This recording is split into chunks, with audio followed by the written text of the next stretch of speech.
No. It's not that. It's just when I listen to this, right? It's just one of those situations where. Wait, Chris. I'll let you finish. Hold on. Let me just say it one more time for everybody in the cheap seats.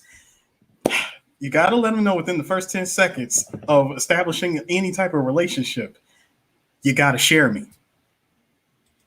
You have to share me. And by share me, meaning, yeah, I'm going to be dating you. We're going to be messing around and all that. But please bear in mind, I got 5 other chicks also on the side. Wait, I thought this was trying to get into a relationship with a woman. Oh, no. There's no such thing as me being monogamous. No. Wait. That's the tall one that says that, all right? Wait. So let me get this straight. And no, I'm not referring to Chris. Okay. No, let me get this straight. So you mean to tell me this is just for I can fuck around. You have to stay here and be successful, but not what You know what? You know what? No, go ahead, Chris. I'll add on after that. I don't know what to say on that one. What? I'm kind of tired of the posturing men and women do when it comes to this relationship stuff, where it's just nothing but I want to sit there and have power over you, so I'm going to come up with all these multiple rules, and it makes all the shit that we saw in movies, whether it's Boomerang, look tame in comparison. Oh, it's very tame. Like Marcus in Boomerang was just a dude that just wanted to fuck around and be a hoe. Simple and to the point. We understand. But hold on, CJ. If you look at Marcus's position in his status, my man was a high-level executive for a company. I mean, come on, did you see the size of that man's office? But at the same time, he still was just being a hoe and was just using this shit for jumps off. That's standard. When you make enough money, that means that you can fuck whatever you want. But that's the thing. It's basic stuff. But at no point in time did Marcus. I never felt at no point in time that I feel Marcus felt like he had to look at these women and be like, you're beneath me. Let me do this. It's like, no. He fucked them and just kept it moving. That's it. But hold on, Chris. But wait, Chris. He fucked Tisha Campbell and dipped. Yes, he did. But let's understand something else. Now, imagine. This was the 90s. Hell, this is 1991 to be specific. Imagine. Let's imagine, if you will, all those women that Marcus was smashing. Let's fast forward to 2021. Same situation. Number one, all these chicks got Instagram. Number two, probably more than half of them have OnlyFans. Number three, you know how many DMs you know how many DMs get slid into them? Their inbox is completely blown up.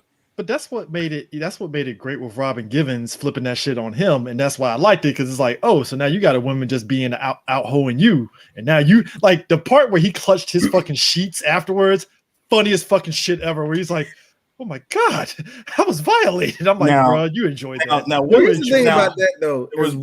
As still relevant as it is kind of old, because the dynamics of everything is different. Because you remember, during that time, that's when men just rule the rules. We can call bitches Jesus to their face, and they be like, there was that time where we could do that. Not no more, man. Yeah, not the balance of power has either leveled out to where the girl's like, you're not going to get no slick shit over a girl like that, or she's trying to have a bigger dick than you, which is always leveled out. I'm gonna be the first to tell you right now, it ain't leveled out. The shit has completely tipped and turned on itself. That's what I'm saying. It's nothing but a posturing game at this point. Yes, it is. Now, going back to these two gentlemen in particular who own a podcast in Miami, Florida. Fucking thought capital of the world. Yes. Thought capital of the world, and all these simp ass niggas like them, we're gonna give you rules how to fuck all these girls and not learn their name. Miami is about as basic as going to fucking Atlanta at this point. It's like, why the fuck am I going to Miami? Like, come on. No, Miami is just super basic, like compared to Atlanta. No, niggas in their 30s that want to, we going on a trip, go to Miami. But no, niggas who speak in high school. But wait, go there every year. But check it out. See, the thing with these two is, know what I'm talking about. The thing, but listen, I'm sorry. How many invites you get every year from Sarasville? We going out to no. Miami. Me and Eris don't get those things, but we see the people that go to Miami though for sure. Yeah, we do. Oh yeah, I know y'all time. do. I see the cross the niggas that go down there. Yeah, we having fun. Y'all 37. Did you cross y'all streams? Kids are running around unchained. Hey, guess what, guys? It turns into a PG County reunion once you get to Miami. Like, oh shit, PG County represent. Yep. Yo, somebody told. So let me get this. I had somebody tell me this recently. I was like, so let me get this straight. So is everybody that's like whoa. Go ahead. Well, no. I had to stop you, D, because I just read something from Gaddafi. All right, Gaddafi. I'm not saying I am that I am either one of these gentlemen on this podcast that I will not name. But if they were to read what you just wrote, where you said, frankly, I'd rather deal with the women having more power, I can already see both of them saying, nah, man, you're a simp. Yeah. You would get called a simp off rip for saying that shit. And it is. I got a question. This is like, don't let that bitch be a human. Like, that's what it really sounds like to me, man. That's all some fucking. She walk out. She was thinking about a nigga, thinking about somebody else. That's some Danny Glover. 2.5 seconds. That's some Danny Glover from fucking Color Purple shit. Like, how dare you have it? No. Hey, Chris. No, it's not. Danny Glover would have just slapped her and kept her in a room. Okay, that's very true. The bitch going to the club is too much. Her going to the general store has to be monitored. Okay. D, thank you for reminding because he also goes into, you don't just delete all your social media. You can say goodbye to girls' night out. You could say goodbye to better yet, if you have any single friends, get rid of them because they're going to offer you the shittiest advice in the world. Anytime that we happen to have some sort of issue or whatever, and you want to bring it up with one of them, say goodbye to all of that. Dude, it is completely under lock and key because according to them, hold on, and let me add on to this. According to them, since we as men, we have to create our value, whereas women, we're inherently born with it. We have to create and build on it, whereas they just get it and they have to retain it. There's a chick that said it best. Once guys start establishing rules, that's where they don't have no excuse to complain about. Like, it's basically when you establish those rules, you're basically saying, I make all the money, so ergo what I say goes. That's how at least I take it. And to me, at that point, that leaves room for the woman to fucking dog your ass out if you ain't coming in with the amount of money that deems you fucking coming up with that. And they don't want the responsibility that comes with that. And I'm like, see, but that's because that's also, Chris, because if you keep your shit 100, meaning there is absolutely no chance, there's an ice cube's chance in hell of it actually happening, of you all of a sudden you lose all your damn money and suddenly you asked out, you run into her for favors. You know, in the unlikelihood of that happening, she's not going to be looking around for options. Because let me tell you something. I ain't shit sometimes. And I'll just say this. I'll be that dude that be waiting the wings like, yep, and you're putting all those rules and she'll be fucking me on the side and you would never know. But hold on. But then that also goes into another thing, Chris. See, I really love how the both of y'all are giving me stuff that I can respond to. See, hold on. That's my thing here. It's just, I'm sorry. I know you're about to go into it, but when did dudes stop wanting to have sex? Thank you. That's what I'm saying. It's not.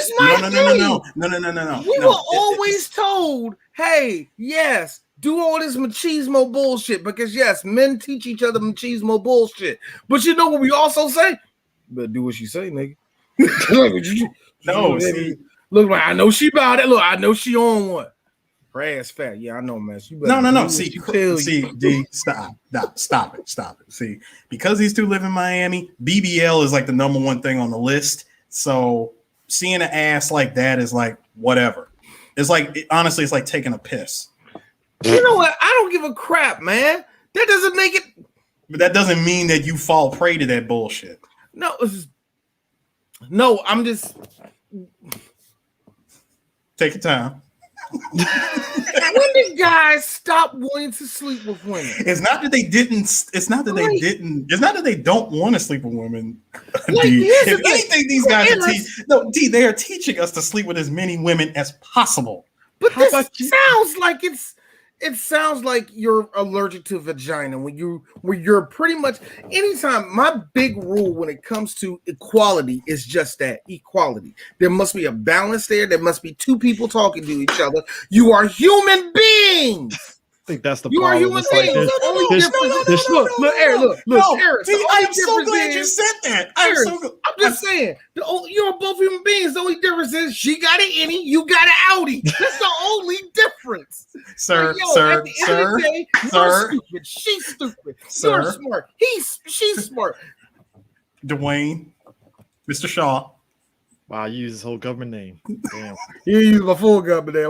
Look, Eric's not my middle name, so I would. I didn't go there. I didn't go there. That moment on motherfucking all. I did not open. Listen, I did not open Pandora's box on that. Okay. Honestly, I do like my middle name. My middle name is Leslie, by the way, and I hate it when people call me that out of nowhere because I turned the snot off of American Dad. Oh, hello, Leslie. The fuck did you just call me? Like, you have to prepare me for my middle name. But I don't buy my middle name. I actually kind of like it. But I like it. But listen. See, I'm so glad you said that. You want to know why? Again, you two just give me. Sure. Because here's the thing, Eris. No, do you really want to know why? When this is how I know that all three of us, we were nerds, but we weren't that nerdy. Because what happened in life where you had to come up with all these rules because your ass had zero game. This is on the same level of dudes copping police for Bill Cosby saying with the date rape. It's the same level of. I'm sorry. Have you met a woman with a functional vagina? Why would you do such a thing? That makes no sense. Do you want to know? Go ahead, sir. Go ahead. I'm amazed every time you talk about these niggas. You need to take a sabbatical from that podcast, by the way. Once we're done, I'm just saying. You do. Hey, Chris, Eris, I swear to God. When your girl gets over here and you break up with her within 3 weeks, I'm yelling at you. No. See, okay, hold on. Damn it, that's another thing that's been tacked on. That I gotta. Okay. Number one, let me respond to that one real quick. Number one, they said, look, if you go overseas and get someone, don't bring them back here. Number two. How do they have answers for this crap? Everything has an excuse. Number two.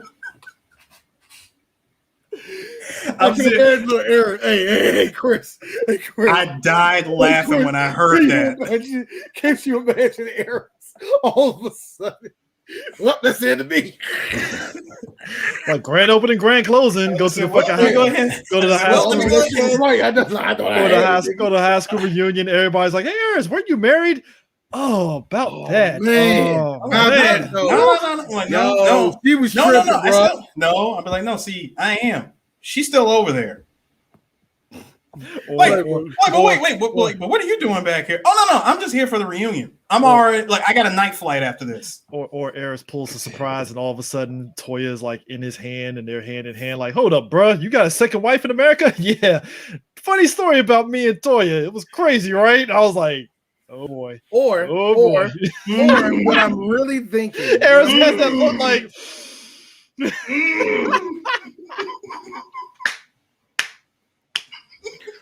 Here's my thing, though. Don't do that. No, let me get these niggas who don't comb their hair, extra. Their complexion is not right.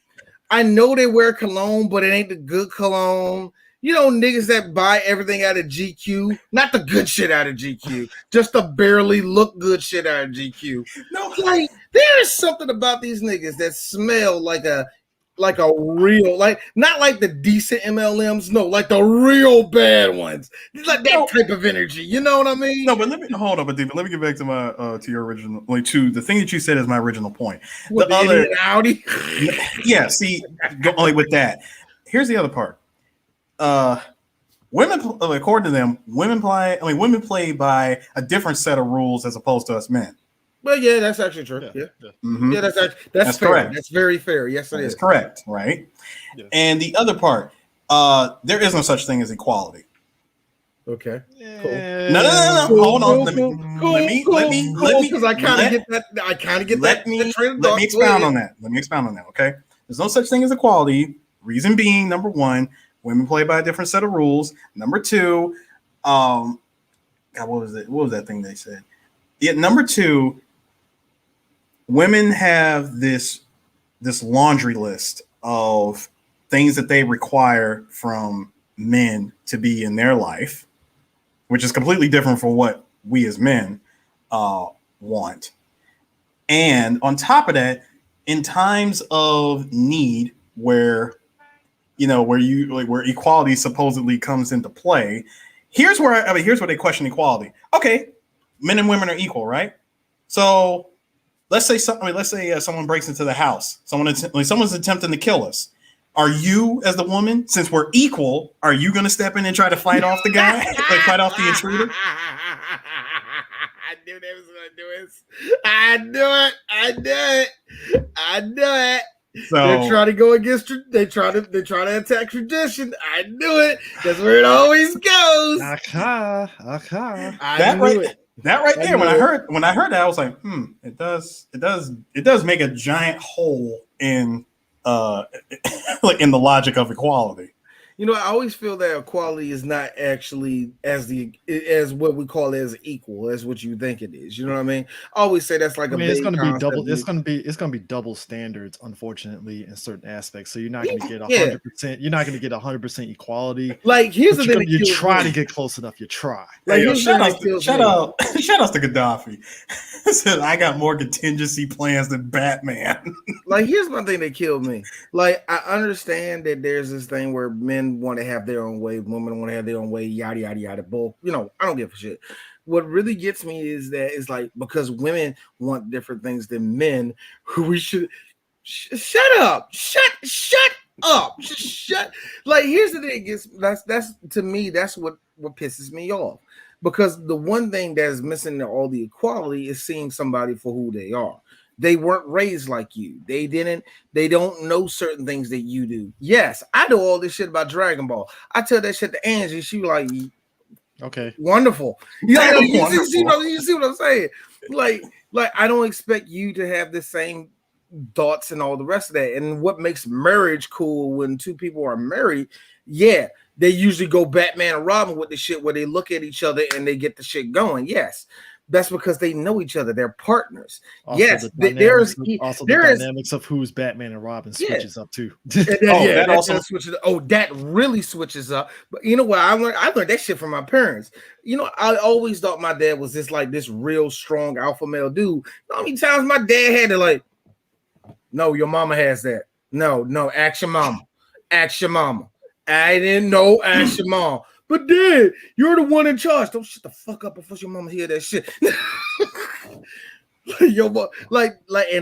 And it kills me because most dudes, I ain't saying these niggas, but most dudes that have this logic, like I'm in charge of this and I'm in charge of this. And when I notice niggas who have that relationships, their girl hates them, their kids hates them, everybody around them go like, dog. Chill, nigga. Nah, nigga. See, that's why your kids don't listen to you. Because I'm the man. I'm the charge. See you, Otis. I'm the man. I'm in charge. Those type of dudes, most of the time, I'm gonna say 99% of your time, your family fucking hates you. There's also you. It's funny you say that too. Again, to add on more of this. We'll have to start this podcast fucking with these little asses. I swear to God, man. So, according to these are the type of niggas that get blue balls and walk around for days going, these are those type of dudes, yeah. Listen, dude. Which, by the way, I always say, look. I love it when Chris's camera messes up. I love it. No. Curse. And she the other day, she's like, wait a minute, you never had blue balls? No. Why? Because I jerk off. I'm like a man. Look, come on. Quit. These girls. If you don't get on X video, page 6 of X videos, boom. Like, if you don't get on Pornhub and give yourself a good 10 minutes, like, yo, shut up. No, see, and it's funny you say that too. Number one, these men talk about, hey, stop watching porn, do no fap, and wait, no. I got to get these out. The other thing they say, if you I'm Drake me now. If you ever whenever they come across young guys 20 in their early 20s and all that shit, when they talk to them, they're like, hey, I see your podcast on YouTube, yada, yada, yada. Oh, that's cool, man. Like, man, you taught me so much stuff. Like, I'm also in a relationship, though.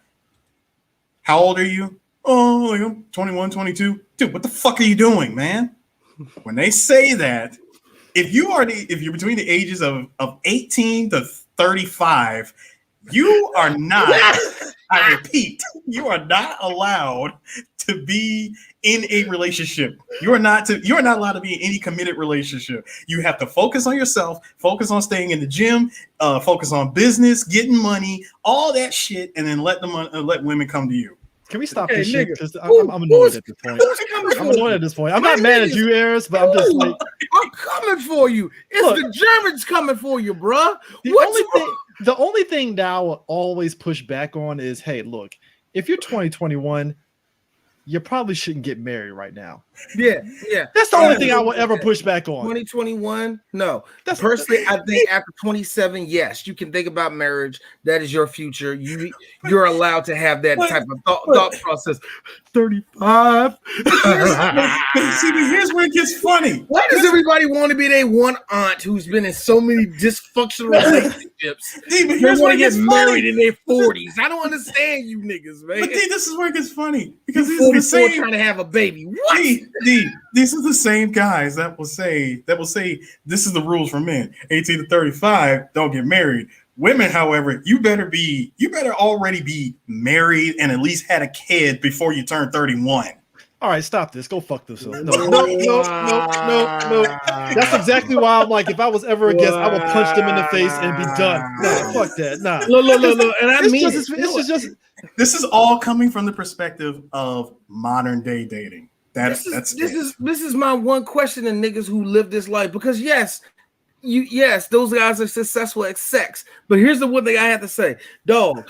I want to know, how does it feel to fuck a girl with a Ferrari body who's obviously rocking an old Dodge Dart engine inside? How does that feel, son? I mean, I'm sorry, like all these rules, and it's not just the men. All these rules, it's like because women get the same rules too. It's just on a different dumbass level. Oh, let me tell you something about the bougie niggas. The bougie women make me sick because, like I said, it's all pretty much city girl lyrics, and it just that's all they really are. No, D. They brought them up too. They said, I know that. I know they did. No.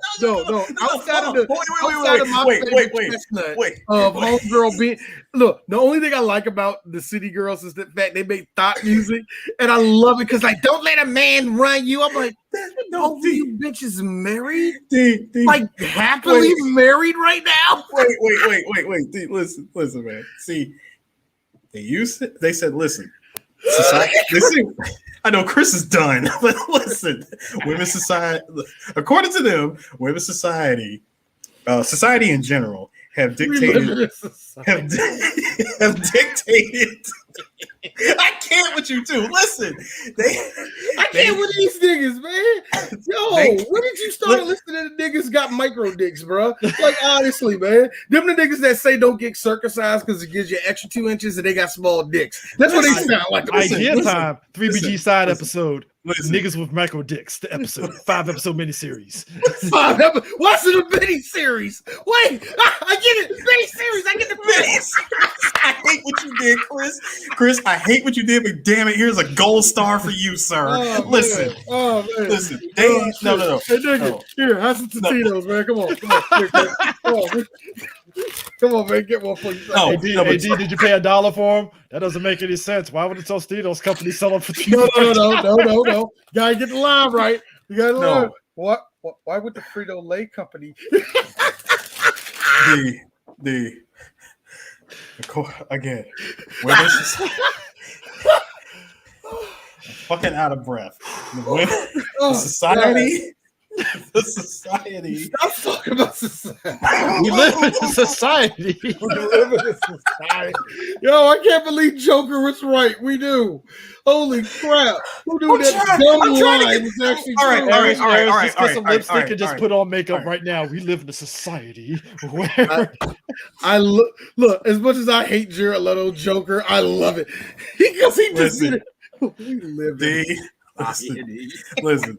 Just say society dictates to women these bullshit rules of engagement by using the following figures as women to, for them to look up to: Cardi B, City Girls, Megan Thee Stallion, Beyonce. These guys are horrible terrorist negotiators. I tell you that. Hold up. He threw up these 5 women. He said, think about it. How he did that? He mentioned you would do. One of those 5 bitches is your queen. I go to Church of Rihanna. If one of those bitches is your queen, one of them all. Wow. It's the fact that he brought up the whole thing with Beyonce. Jay-Z cheated on Beyonce. Beyonce still took him back. And you want to know why and the reason why she took him back is quite simple. Never mind the money. No, Chris. No, it's not that. Not according to them. According to these guys, they said. No, I'm intrigued now. Why? Not according to them. It's according to them, it's plain and simple. It's because there is nobody good enough for her. Women. All right, we're done. All right, camel looking motherfucker. There's nobody. But get the fuck out of my face. Fuck you. No, we're done. No,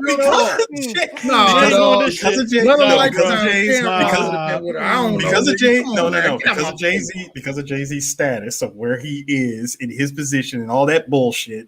There's no way she would date down from him. She ain't gonna go and date the motherfucker that work at Foot Locker. All right, she ain't. Nobody's saying that. The bitch can literally date Trey Songz and we be fine. She can date now. She can go to Trey Songz and she'll be fine. Nobody will say anything. Chris, are you really going to use Trey Songz as an example? I'm just throwing that name out there. That's the first thing that popped up. Now, hold on. I do agree to an extent. She's not going to date down. She's not going to date down lower than Jay-Z. But being said, it will be somebody in the industry, and it will be somebody we be going like, oh shit, because it will be that she still won. Because to me, I think Beyonce is worth way more than Jay-Z, but that's another story. She does. But that being said, like Beyonce, if she shows tomorrow she's not with Sean Carter, and next thing you know, she walking down the street with Busta Rhymes, none of us are going to say anything. Okay, none of you going to say. No. Hold up, it's a lateral move.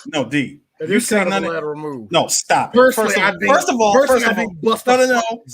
No. Screw all that. Chris, D. You say that. You say that she stops messing with Sean and she goes to Busta Rhymes. No, okay. Cool. That's cute. With a bigger one. No. Listen, that's cute. Here's my question. How long? That's a good question. How long? That's how long is it? I give you that. I give you that. That's fine. How long is that shit gonna last? But that's fine. That's fine. That's a good question. That's fine. I'm fair with that. That's fine. That's fair. But to go on, but it's circles back. She go out with a producer that's on the level of Clive Davis, which that happens all the time. Look at Diana Ross. Look at Minnie Riperton. Look at all these girls who end up fucking their agents and shit. Just saying. Actually, no, Gaddafi. Actually, it does matter because look at how long she's been with Jay-Z. But she's worth more than him now. What? No. See, besides that, that's besides the point. Women in her position, her status, according to these guys, statistically, they are the most unhappy. Now, I'm going to be fair about this. This is where I have to jump in. They have the highest rate of depression. I'm going to be fair because they can't find anybody. Right there, Eris, right there. Ooh, that's a bold move. They can't find. Number one, they can't find anybody because this goes back to the laundry list. Remember that laundry list I said? They look for guys. We got to be Super Saiyan level 2, and we got to have 100 plus 1,000 a year and all that bullshit. We got to be 6 foot. We got to be this nigga in our group. This guy right here on point 2. We got to be his height or taller. We got to have tattoos out the ass. And on top of it, don't forget about a beard. Oh yeah, and we gotta be bearded. I'm sorry. Oh, don't forget about we gotta have a shirt. We gotta have a shorty gun. Yeah, we gotta have the shorty gun. Angie yelling at me right now. Why you ain't got one? And they got street got one. All of that. Describes. Chris, I think Chris is either dead or crying. I don't know anymore. Probably both. All of that to say, D. All of that to say, they are describing high value men. It's what they want. Let me tell you something. But at the same time, they flip that around and say that they want a guy that's either their equal or they're superior. But yet, but at the same time, they flip that shit to say, "Oh, but equality." But how's it equality if you want a guy that's clearly out of your range? Here's my thing. First off, guys and women need to get off social media. One thing I learned, especially with women will crack their jokes about, "Oh, I want this type of guy." The reality is this: women just want guys that are consistent. That's it. Just be consistent. Be consistent. Be a decent human being. That's it. That's all it is. That's all it is. Just be a decent human being. Be consistent, and that's it. Like all the extra bullshit is just extra. Like it's just extra condiments on top of your fucking burger and shit. Do you really need to catch up? Not really. And CJ, you are correct in your assessment, which goes into something else. Now, granted, financial stability is a thing. Number one. Oh, it sounds like them niggas use those words.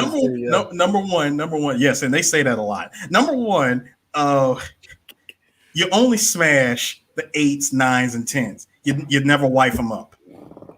Never wife up the 8s, 9s, and 10s. Those are the first of all. Wife up a 6 that you don't fucking like because she's not an 8. Yeah, get the fuck. No, Chris. Here, first of all, hear me out. Come on, Chris. There's 80 degrees of objectifying women here. Come on now. Hear me out. You only smash the 8s, 9s, and 10s. You never wife them up because those are the IG thoughts, the freaking influencers, the fitness models, all that shit, all that bullshit. That's them. Those are the ones you smash. You never wife them up. First of all, you ever notice that none of them are wifed up to begin with? Anyway, that's a whole nother thing. The other thing, going back to what you said.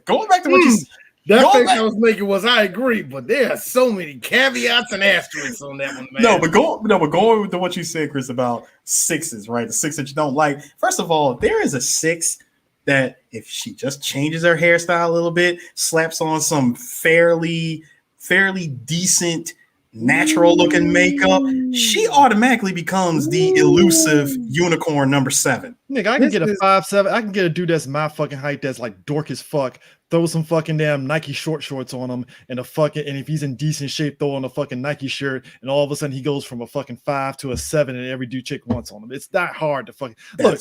That's the point. As much as I thought the movie was silly, Love Don't Cost a Thing at least highlighted how much effort it takes to really just transform somebody with some clothes and everybody looks differently. You did not. No. I know. CJ, first of all, understand that Love Don't Cost a Thing was clearly a movie about clout. All right. Also, Christine Milian. Yeah. There's nothing to add to that. Just want to mention her. Well, hey, she dodged the bullet because she wasn't one of. Thank you, Tank. You said it best. Thank you. Here's my thing. Hey, Christine Milian at least dodged the bullet of being like the number 5 woman that Nick Cannon sired as a wife to have like multiple kids with. So she dodged the bullet on that one at least. Tank makes the point that all men. This is something that all men kind of already know, and it's really hard to tell women for the streets. I hate saying it that way. That is really hard to tell women that because if you tell that to a girl, that applies to dudes too as well. 9 and 10 guys. Oh, they're for the streets too. Don't get it twisted. Oh, they are. Yes, they are. But he's right. 1 to 5s are side pieces and baby mamas, and the wives are 6, 7s, and 8s. Now, here's the thing that I have noticed: 6, 7s, and 8s. They are not predicated by body. They're not predicated by their face. They're predicated by their actions more than anything else. Because those are the girls who are actually loyal. Those are the girls who actually will give a damn. Those are the girls that actually take care of their kids, stuff like that. Build you up expecting that you build her up too. Those are the ones that you can mold into 10s. Those are what men want. We don't want, because once you get a unicorn, that's out of your range. What Eris is telling us about the podcast that he's been listening to is that these dudes have a thrill out of having sex with unicorns, then looking at themselves in the mirror while they wipe off all their clown makeup. You know what? We should tell women. Can we start Delta Force, guys? I'm just at a point to where I'm like, the more I hear this, the more I'm just like, I really just want to shit post on these guys' podcasts every episode. Like, you guys are clown shoes. Go fuck yourself. Just every episode. I'll tell you this much. They They have had 2 guests that I want on our show, so I can't say shit. Nah, because it's just like, But look, I'm sorry. I understand podcasts. I Just understand one. The other one, Eris, the only reason I want her on our podcast because she's just good and stupid. Like my thing is this, I get sick to my stomach because I feel we are very successful as a podcast and stuff. I ain't shooting our own horns here, but like I just look at some of these other podcasts and clearly they're hit. It's like how the you got YouTubers that hit that appeal to the conservative crowd because that's what gets them all the views and money and shit. I feel these guys are tapping into that market like, all right, we're gonna get all this money up by being like the most stupidest, saying all this ridiculous shit because we know there's an audience for that shit. Because here's the thing, but it's actually the truth because there is still a big section of Black people who are just conservative. Yeah, they vote like liberal leaning and stuff like that. That's because those laws benefit Black people. Outside of that, I don't want no gay people around me. That's how it kind of is with some Black folks. Nigga, you suck dick. Get out of my face. There's still going to be a lot of this, what you call hood logic, going around and bouncing around because that's just ingrained in Black people, at least just for right now. You know what I mean? Yeah. And it's so yes, there's going to be an audience for them. I'm not knocking these. And let me make it very clear, Eris. As much as I think you are hurting your brain listening to these families, I don't think it's a bad thing. I don't necessarily think it's a bad thing. I can only do it in 5-minute snippets that Eris gives us, and I'm like, oh my God, can't you? I mean, yo, Eris, this nigga had the nerve to put up 2 full-ass shows up here. I got 15 minutes into both of them. Like, I'm done. I listened to him in my car, and I was like, can I put on some Key Sweat? Because this shit's fucking killing me. Well, I was playing it and I forgot I was playing it. And I said, let me turn on. And I literally said, turn on 3 Black Geeks. Where that episode where we was doing what's the name? And what's the name? There it is, Twister. D, please understand that I only entertain that shit from an entertainment aspect. I understand. I perfectly understand. There's a lot of people. It's like watching a man show. You don't necessarily like it, but girls on travel. Honestly, I take in the stuff that they talk about, the stuff that they say, and I'm like, okay, some of this is making sense, and the rest of it is just entertaining. After that, I jump into the part where I go, all right, show me the part where y'all start kicking the dumb girls out. That's like the best part. Like Eris. See, I think we're all fine with watching what we watch. I watch Bill Maher. Chris, he listens to Joe Rogan. So I think nah. It depends. You stopped listening? Have you stopped listening to them, man? No. It's only on certain guests I'll listen to Joe Rogan. I ain't every episode. Cool. It's only like if Neil deGrasse's on, it's like, oh shit, 3 hours. All right, I'll listen to this just to hear Neil deGrasse talk science and shit. Because Rogan doesn't talk for shit. He just lets Neil just ramble.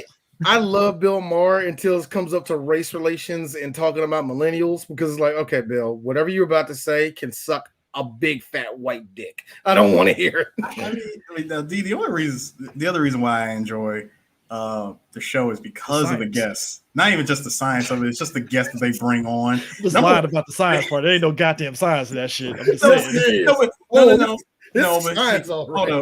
See, they bring like the guests they brought on. They've had Abba and Preach. They've had the roommates. They've had Mike Rashad, Donovan Sharp, Andrew Tate. Who was the other dude? I know his Twitter handle is The Rational Male. See, Chris is laughing. I'm sorry, what? The ironic name, The Rational Male. I'm just yelling at my son. What about a rational ass nigga? What? No. It's a white guy named The Rational Male. Wow. Terrorists, guys. Terrorism is a bad thing, Yeah. So, Tank brought up something earlier. About where do we find these obscure movies and stuff. I like to point out, Tank, that it's not like we find these obscure movies, but it's the fact that like these are movies that happen to pop up on cable and we saw, and Delta Force is one of those. What the hell, Harris? I'm sorry, Rollo Tomasi. That was the guy's name. That's the Rational Male. That's his name. Thank you, Gaddafi. I just want people to understand. To grow up in the 80s, Marvin. There we go. Yeah, to grow up in the 80s and early 90s with Hollywood and films is to see the amount of reckless shit that went down. Look, this is why I laugh. Look, I love that there's a pushback on shit like Gods of Egypt, But the fact that Golden Globe has had the audacity to get Irish ass Robert Forster to play a Lebanese terrorist with a straight face. A straight face. They browned this nigga's face up for the first part of the movie, and he just walked around white the rest of it. I want to know how much blood money did Forster take for that movie. No, I got a question for y'all. There's a part in the movie, because like you said, they browned him up. Were you like me? Were you like me? Were you sitting there watching the director and going, yo, I bet you are sweating bullets, hoping that he doesn't wipe the clear browning makeup he put on him when he was wiping the sweat off? Was sweating, wasn't he? He was sweating. Man, we really our terrorist really was on some like Durka jihad shit. Like, holy fuck, man. This is what makes the shit so good for me. Yeah, Fisher Stevens. Yep. Fisher Stevens. Because when I look at this the way it is, why we keep on mentioning Fisher Stevens? God damn, we're not doing short. That was they really told Fisher Stevens, all right, we want call center Indian. Go. Call center Indian. That sounds good. So, talking like this, yeah. Yeah. You got all right. I'll fix it. Fisher Stevens cries at night when he cashes that check for circuit. No, but hold on. See, you really got to emphasize the level of racism by having him say, "My friend." Dude, my friend. I feel bad for them niggas that are from the Punjab that just wait outside of his job every day. Nah, he gonna walk out. How many times we got to teach you this lesson, old man? So you want to get that accent again? Meanwhile, he's like this for years. I don't even know what you're talking about. Like, yo, son, run that accent. That accent. Meanwhile, my man from fucking Three Kings Meanwhile, my man from Three Kings that played the guy in John Wick 4 that told John Wick to fucking cut his hand off and shit, cut his finger off and shit. Well, John Wick 3, he told him to cut his finger off and stuff. My man been kicking up on diversity of roles, playing that like nationality and stuff. Like he was a terrorist dude in Three Kings, and now he's like the head of the fucking table in John Wick and stuff. He played all different nationalities of that and stuff. Because unfortunately in Hollywood, they only give people who are not white like 4 roles to do. So unless you're what's the old boy from Kurt God damn it, dude from Are you talking about Cliff Curtis? Cliff Curtis, where he's Cliff Curtis, and I'm gonna tell you this for the 80th time. He is from New Zealand. Hey, get Cliff. He is what is it, Maui? Is it Maui? Maui or somewhere? Whatever. He's from down there. He's not even close to anything. That's why for the first time in his career, him playing The Rock's brother was the closest thing to his ethnicity ever in his career. It's like, you're The Rock's brother? All right. No bullshit. When I first saw him on Training Day, I laughed because I'm like, that accent is too fucking stereotypical. And I had an accent. I'm like, all right, nigga, are you really from LA? Click, click, click. New Zealand. That's like pulling. Hey, you see my cousin, okay? Dude, that's like pulling the wild card in Uno. It really exactly it is. Actually, no. What got Eris was when we saw when they gave him them stilts to wear, walking around like he was Pablo Escobar and Blow. Yes. Remember the part that Eris please do a remove. When he did that part, here's me. That was a little bit too authentic. That was way too authentic. But guys, I have to ask this. They got the terrorists. We're going to go all over the place with this movie. These motherfuckers hate Israeli and Jews so bad because there's a moment. Mahatma Golem, he's the director of this movie. He goes all in because he goes emotional. Like, I want all the Jews to the front. And it's just all of a sudden you hear this violin. Just and then you saw my boy, what's the name? The old dude. You saw the little Holocaust tattoo on his arm. I'm like, and guys who did it? Hey guys, who did it best? Him or Magneto and X-Men? I am not going to be taken. Oh my god! It did make him bad. You got Joey Bishop's wife on there, who's like extra Jewish for no reason. Oh my god! No, he has a heart condition. Please sit him down. No. Don't you know? No. The MVP. No. Do you want to know? No, you want to know who the MVP in that hijacking was? Shout outs to my girl Ingrid. I will not do it. Do you want to be associated with Nazis? Hey, Ingrid, come here. What year was you born? I was born 1959, bitch. That was a full 10 years after Hitler said peace. I'm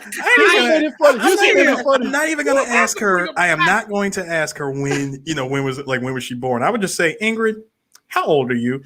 I'm 28. Bitch, go sit down. Yo, did you love how Abdul went into trigger mode? Like how the German went for that. The German went for that reach is the voice of reason. Folks, you need to understand. Folks, you need to understand. As soon as Abdul, that's Robert Forster's character, saw when they emptied one of the Jewish people's bags and he saw that Star of David, he went instant trigger like Jews. The second he saw that, he was like, his boy gave him a ring. Like, do you see that this is Hebrew? I'm like, when he did that, I was like, you're not doing what I think you're doing. Where's the Israelis? Oh, so we're going all the way in with the Islamophobia. No, the worst. The worst one. I think the worst triggering was. Come on, man. These are just three guys in the Navy on their weekend off that was just trying to go somewhere. I just like how these niggas got Hawaiian shirts. They got Hawaiian shirts. Okay, time out for a second, guys.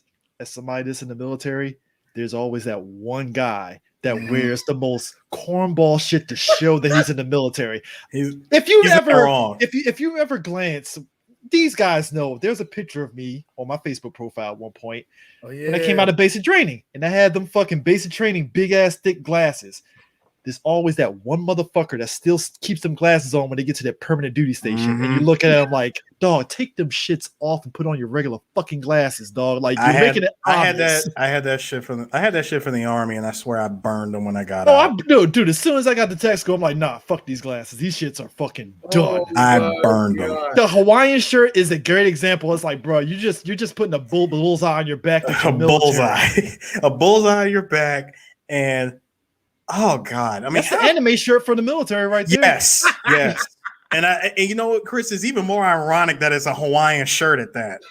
That's why I felt no love. I didn't feel sorry for dude getting the fucking gun butt to the nose. Like, sit down, bam. I'm like, oh shit.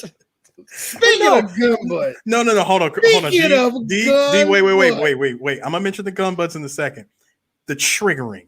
My man pulled out all three of their IDs. It said, "You are Marines." No. We're in the Navy. Clearly says that shit that they're in the Navy. My nigga. You still fucked. I'm sorry. It's like no. We're in the Navy. We're in the Navy.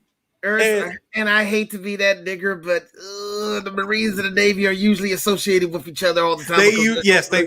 They are. But in this, no. I hate to be that. I'm looking at no. D, but listen, I'm trying to do it on the defense of these guys. All right, these guys. We're in the Marines. We're in the Navy. It really didn't matter. Hear me out, okay? It did not matter. It really did. They were fucked 8 ways from Sunday. All right, it really did not matter. They could have sat there and said they were Air Force. My nigga went straight to you bomb Beirut, and I like how exactly. The pastor again to show the audacity of how us Americans are. We didn't bomb Beirut. Bullshit, you didn't. You did, nigga. What are you talking about? Yeah, that's where history comes in. The second George Kennedy, get out of here.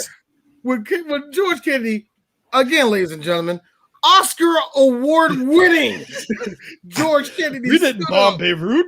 We didn't bomb Beirut. When he said that, I was like, oh, yes, we did. We had a lot to do with it.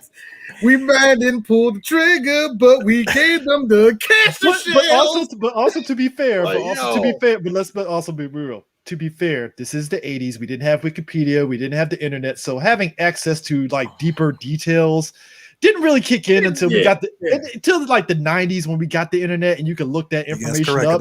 Put it this way. Benghazi would have worked on Hillary 1984. It would. Let's put it Benghazi in the 80s. It's like we don't care because we don't. That would have killed Hillary. Now that he got the internet, it's like that bitch had nothing to do with this.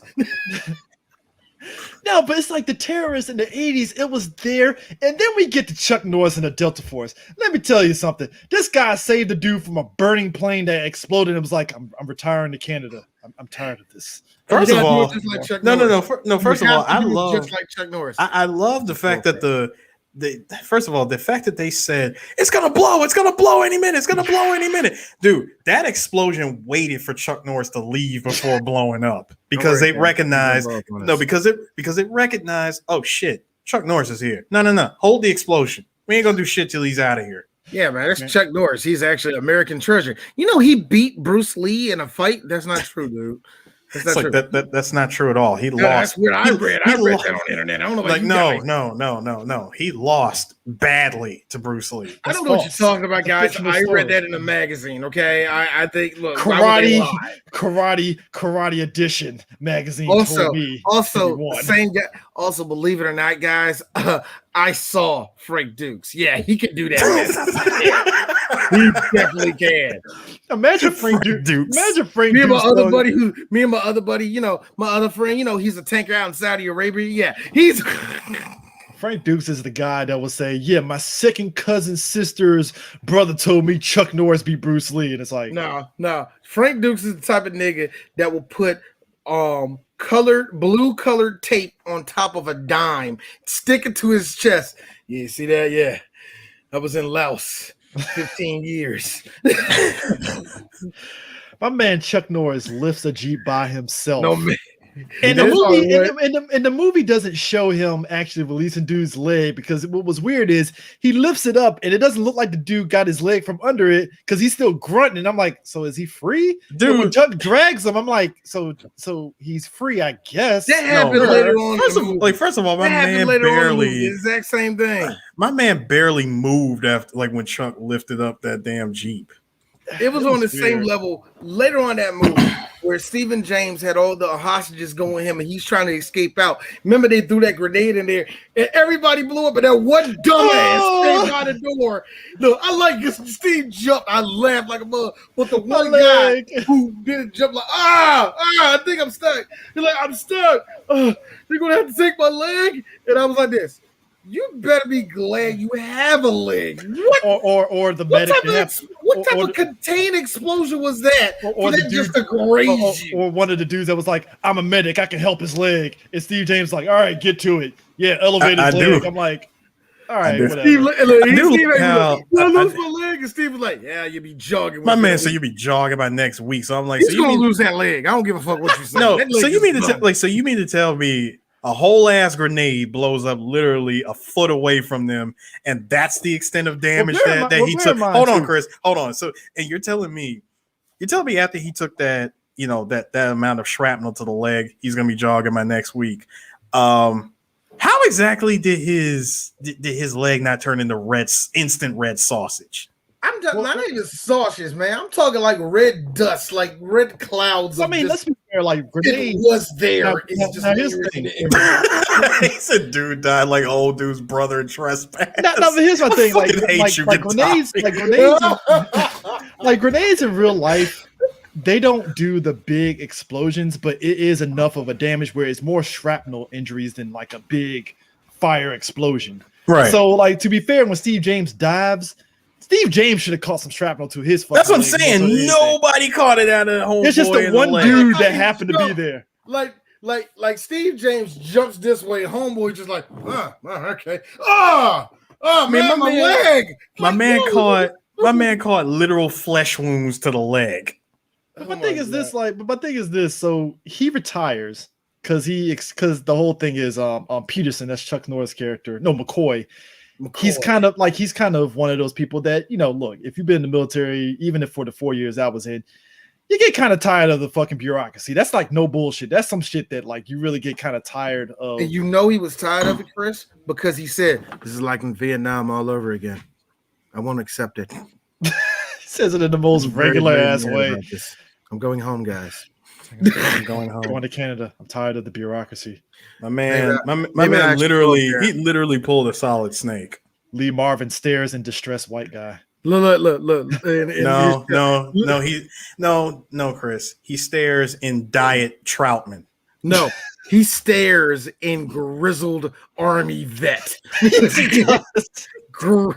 Yo, I like how Chuck Norris just basically said, "I'm sorry, I'm out of here. I'm going to Canada.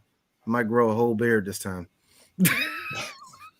Because I loved it. Because you saw the push broom in the beginning of the movie, and then you see Chuck later on. It's the full masculine ass beard. Chuck Norris had the look.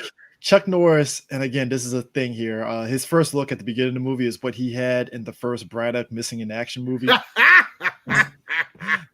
Chuck Norris had that. No, Chuck Norris. Chuck Norris. Worst type of Chuck Norris. No, Chuck Norris, when he comes back, has the look of, "Hey, John Carpenter, you know, I could have been Snake Plissken."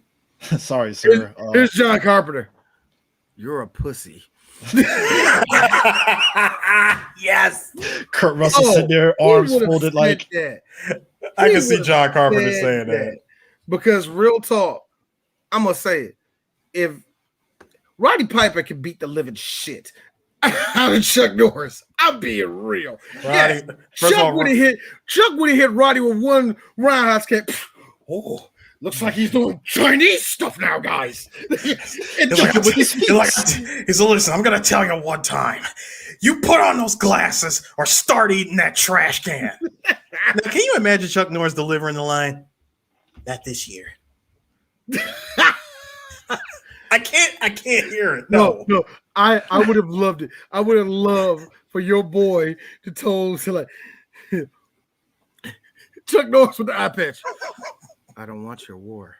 I don't give a fuck about your war. Can I say something right now? Again, with the eye patch and all. President of what? Can I say something for a second? Chuck Norris would have been perfect if they had to do a recreation of Snake and Big Boss in the gravesite in Metal Gear Solid 4. You got to bring Chuck Norris as Big Boss with the eye patch because he'd be perfect like Snake. Let it go. No, see, first of all, Chris, you're too smooth. It'd have been CQC hug. Let it go, my son. I'm sorry. This is Chuck Norris. I'm not here to fight. You forgot, guys. It's time to put aside the gun and live. You forgot, Eris. This is Chuck Norris we're talking about. So we'll go CQC all of a sudden. I think Donald Trump was actually correct in trying to stop all the Mexicans from crossing the border. Kojima is like, hey, cut. What are you doing there, Chuck? What are you doing? I'm sorry. I'm sorry. The fact that you liberal pansies will not want to. Wait, D, hold on. I got an even better one for you. Oh, okay, hold on. Let's run it again. We'll run it again. All right. Like, take two. Donald Trump didn't start January 6th. God damn it, Chuck! Kojima really would break. He would not. He go from Japanese to English, and everybody's like, "What the fuck can he speak English?" No. When did this level of proficiency in English come from, Kojima? Wait. Slow up. Hold on. Why does he sound like a dude from Southwest DC? Then he pulls a freaking dude from fucking Avengers, where he was like, "That's a secret, guys. I could always speak English." Yo, the thing about look, we said that shit about Kojima, Kojima. We seen your work. Why would you approve this? I actually do. I wanted to vote for Donald Trump. Oh, he's one of them Japanese niggas. He's one of them. He don't understand our politics. Death Stranding makes sense now. Of course. He's been guessing the whole time. Who knew Death Stranding was his love letter to Donald Trump? We knew it all along. No one had Hideo Kojima. Hideo Kojima probably straight up trolled everybody. I'm being real. I think he was like this. I bet that nigga over there smoking weed with Norma Reedus. And then these niggas bought the motherfucker though, right? He smoked the J and was like, all right, guys, here's a pitch. What if I did the Postman? We walking, right? It's the Postman, and your guy has to fight psychedelic people with blood bullets. Y'all fuck niggas ain't hearing me though. Think about it. Like you walk in and you get this little ladder and it just like forms out of nothing, right? Come on. And you got to fight these. Hold on, you got there's just like a balance thing, and there's like a balance thing where you gotta keep your balance, and that's like real fun because I'm gonna do this weird thing with the axis jumps on the PlayStation. It's gonna make it really, really difficult for them. And also we make grenades with your piss, because see, your piss has special properties that gets these ghosts. You see, I think both of you are just over projecting of how this pitch would go. It's very simple, really. Kojima would enter Sony Studios and just say, "You will carry a baby inside of a plastic container with liquid." Genius! Give this man $100 million. I told you guys, it's Michael Jackson all over again. Michael Jackson hit after hit after hit. Now, here's the sick part. They got all of our money on the front end. Sony was counting money, and at this point, it's like, I can't even be mad. He got us. That's what I'm saying. That's like, why. Man, why do you think Sony like this? You let that motherfucker lie to y'all like that. I don't know why. Why do y'all think that man lie to y'all again? We selling it for $20 now. Why? I can't leave here. Let y'all. Why do y'all think that when that trailer dropped, the very first trailer dropped, everybody lost their damn mind, and that meme started of Kojima, whatever the fuck that was, and us eating it. Look. Here's me and Eris. I'll never forget how you and I was like, I think I want to play this game. And I never forget, from that point on, it was like us gradually coming down a ladder. Just coming down a ladder. And I would never forget the day, 8 months before it was out, Eris straight up said, it's going to be a walk-in simulator. Here's my come to Jesus moment before Chris, to his credit, give us some time, Eris. I want people to understand before we continue on this way before this game even came out. Before we continue, I want people to understand this is where this is where games that I stream on the 3BG Twitch, it gets some viewers that people are interested in the games. Woo! Death Stranding was the first time I streamed that shit for 6 hours total.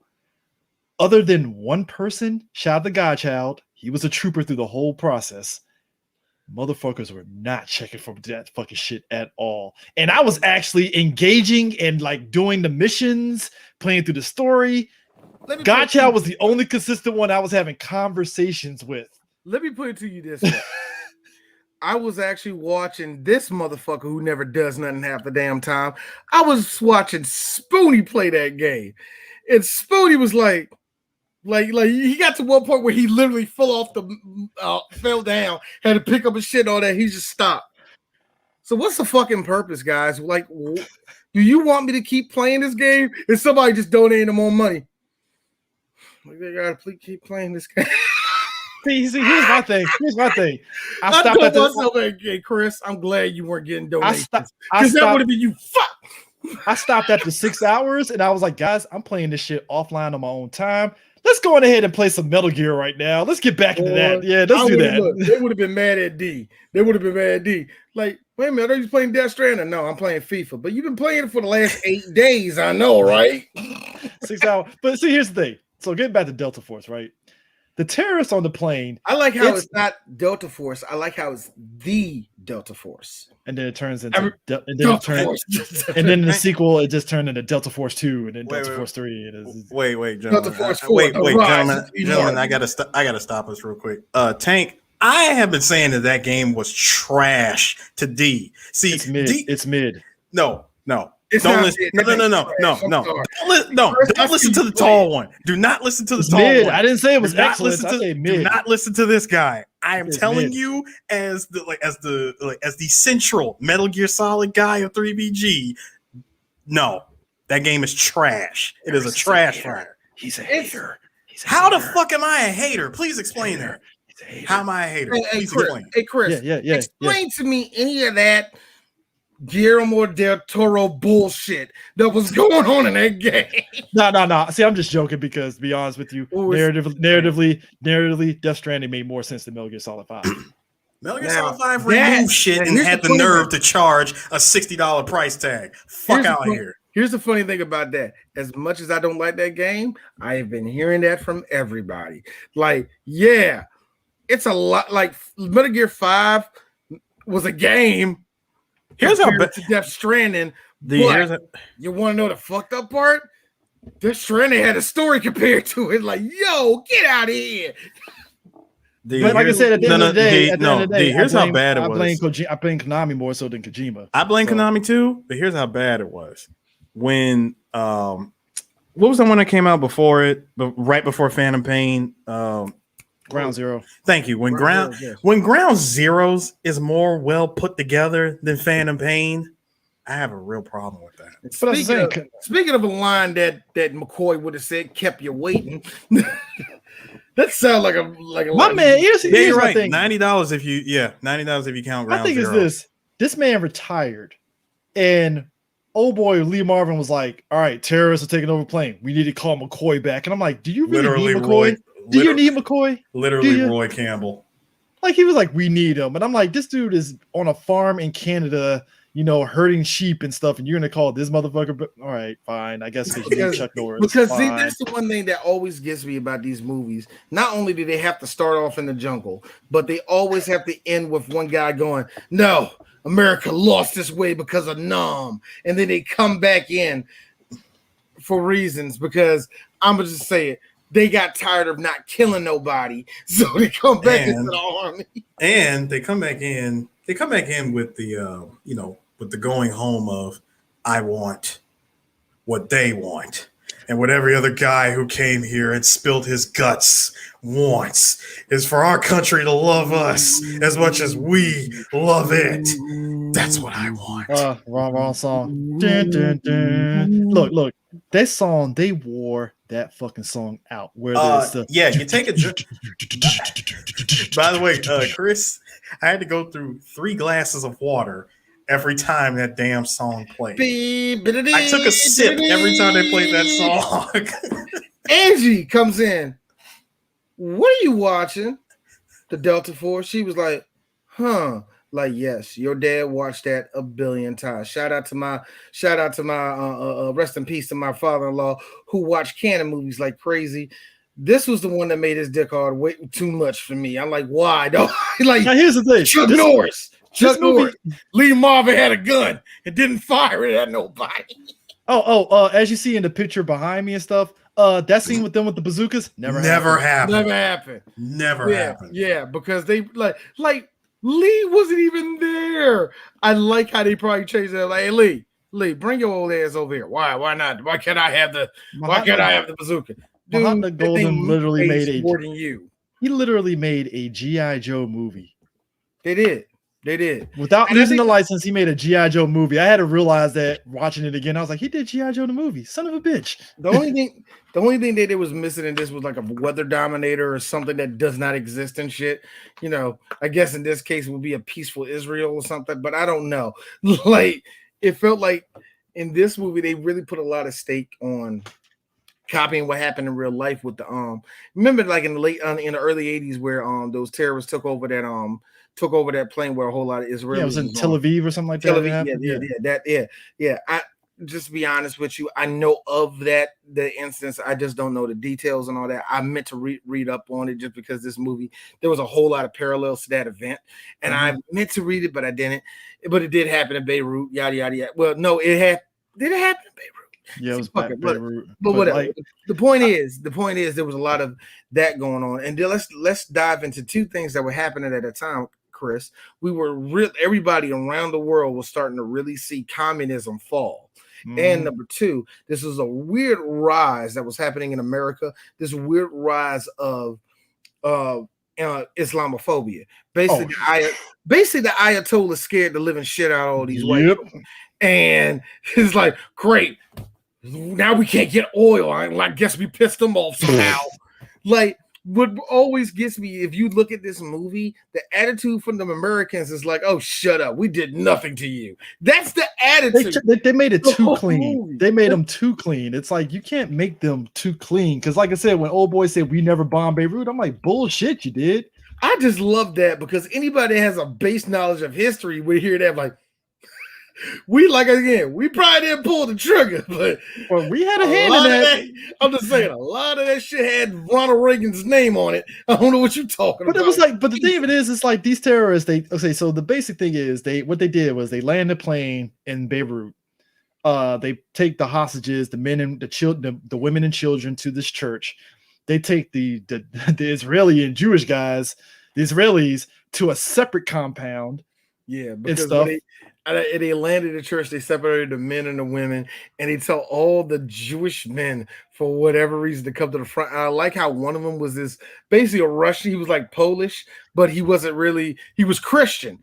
He wasn't Orthodox Christian. Yeah, he's Orthodox, which is a very come on, yeah, of course. But anyway, but he's like I'm not even Jewish. I'm from Chicago. The pastor knows. Come on, Chicago Bulls. Mike Ditka, come on. Like I felt bad for him. I'm like, this nigga ain't got nothing. His name, the second they heard ski, they was like, oh, get him. He's like, I'm Russian, and I like how fucking Abdul just looked at him like, yeah, I don't care. Get your ass to the front. Fuck you. Abdul like, yeah, and I'm American. hey, shout out to D. He put the video up. He was like, yeah, as you see in the face of Robert Forster, he's on the white side. So like what kills me about Robert Forster is the fact that he's still like Robert Forster. Even when you insultingly brown his face up, it's still clearly Robert Forster cosplaying a Middle Eastern. This is why there's no way of getting around it. This is why it fucks me up with Fisher Stevens, because as a kid, I actually thought Fisher Stevens was Indian. But then like years later, when I watch Hackers and he's like just a white dude, I was like, hold up, I thought you were Indian. It's like, oh wow, oh no. And that's the thing that gets me. Where a lot of white. I remember when the whole changing of Pooh's voice thing went down for the first time. I still don't know if they changed it. I don't care. I haven't watched The Simpsons that in years. But the one thing that killed me about it was when I heard that this is not the pushback from white people to tell people from the Middle East, from Pakistan, India. Do not be offended. Like, why y'all offended at this? This is funny. No, stop that. Change that. That's really racist. No, it's not. That's what pissed me off about that shit. Yeah. Like to me, it really felt like white people just for a long time didn't give a single solitary shit. And it was like, what do you want us to do? Actually hire somebody from there? That's impossible. That's the way they carry that shit, yo. I mean, but the thing of it is that got me about this is that they have this plan, and then like the Delta Force guys apparently in between, because again, time is of essence in this film for them, but they have enough time to go off and train for a second on how they're going to go about jumping on the plane and doing the mission. And I was like, so you have enough time to train this real quick, do a dry run. I know, right? Those people are on a clock here.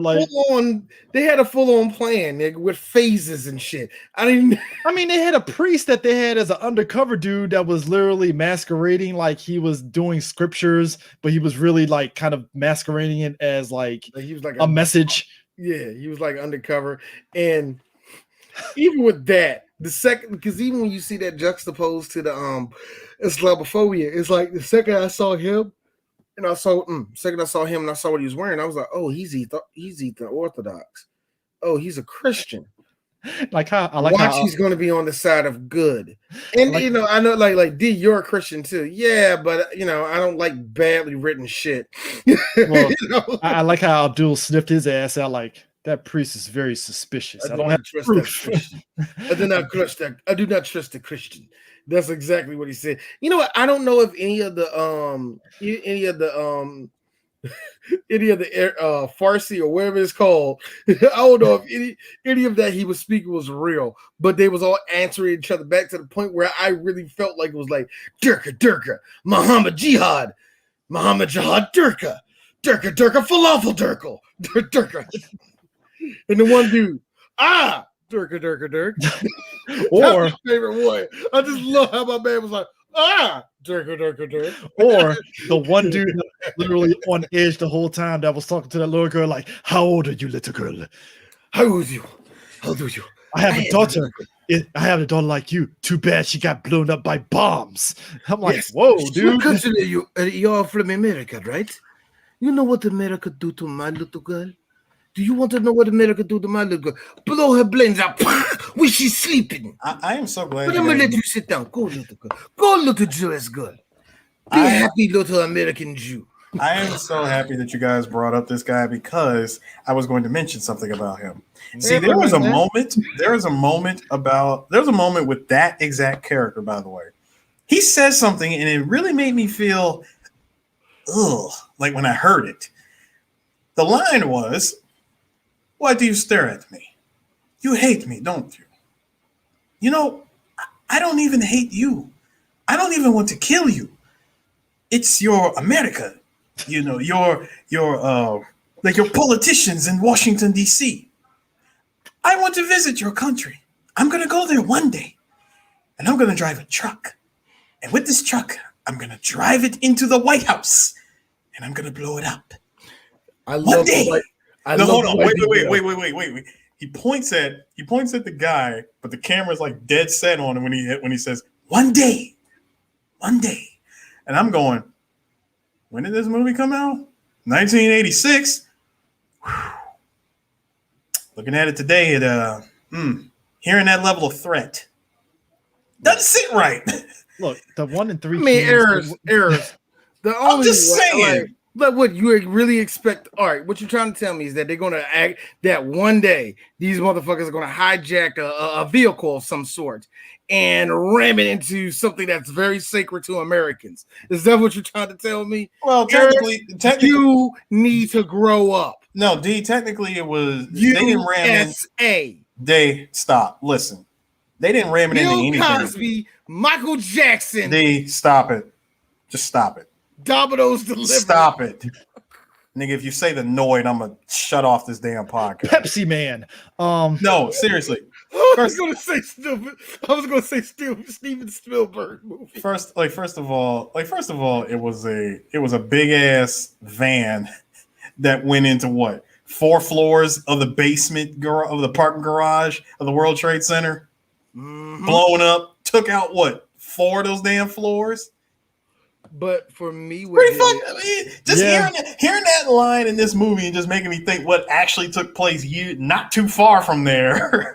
What really gets me then is that for me, when I saw that guy said, "You're never going to do that to us." Do you know that'd be suicide? I know he's suicide. I know it is.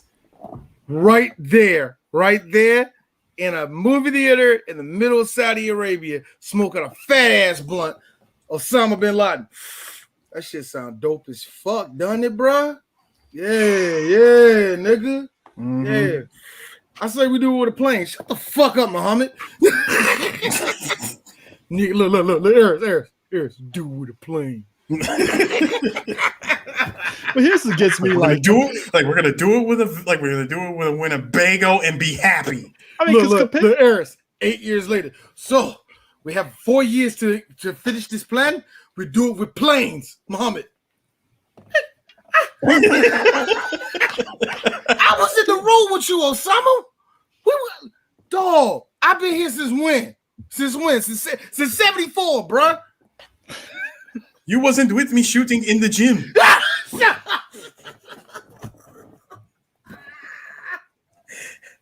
You wasn't with me during the Iraq War. You wasn't kicking. No. Remember they play soccer. No.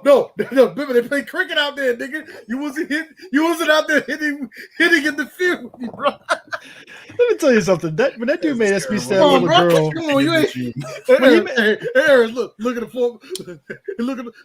You went out there when we was doing that shit. No, because what got me was like it reminded me of the shit in Three Kings with Mark Wahlberg being tortured by that dude. He was like, "Yeah, you know what happened to my daughter? She got blown up by your planes throwing bombs. Big fucking bombs. Blew up my building and crushed my little girl." Mark Wahlberg it up. Listen, guy, I ain't had nothing to do with it, man. No, your big fucking planes killed my daughter. What? No. He really did. He really did do that shit. What? We didn't have nothing to do with that. I'm like, bro, Mark, you're in the military. Your character's in the military. You did that shit. I will never understand America and United Kingdom having this idea that we didn't suplex all of the third world. You really think I'm this idea that we never did none of this? If I had a conversation with somebody from that country and they heard I was in the military and they said that, I'll stare at them and be, yeah, we did that shit. Yeah, sorry, man, shit, bro. They did Sorry, shit, man. Look, sorry. I ain't vote for George. I wasn't Bush there when either. it happened, but I mean, No, I ain't vote for Bush either, man. Let me tell you what these niggas doing over in Harlem. Yes, let me tell you what they doing over there. I mean, You're sure, talking- I fixed look, planes that helped during the effort, but you know. Hey, Chris, when you said that, we said it right there. Let me tell you what they doing up in Harlem. This Harlem, is this where the Puff Daddy and all Harlem world there, bro? No, sir, because he's from that country. Is that where the Luke Cage that did the Dap is from? Is that where he's from? Yes, Luke Cage is from Harlem. Yes. Is he real? Is he real? Is he actually walked down and he's bulletproof? No, he's not bulletproof. Then why do you tell me lies, man? Is that really where? Is that where? This is where the is this the location? Is this the location where the juniors? I can get a cheesecake. I can walk down across a bridge and go to Junior's. No? Thank you, Harris. No. What a kid, man. Remember when Puffy locked the doors of the Kiss studio?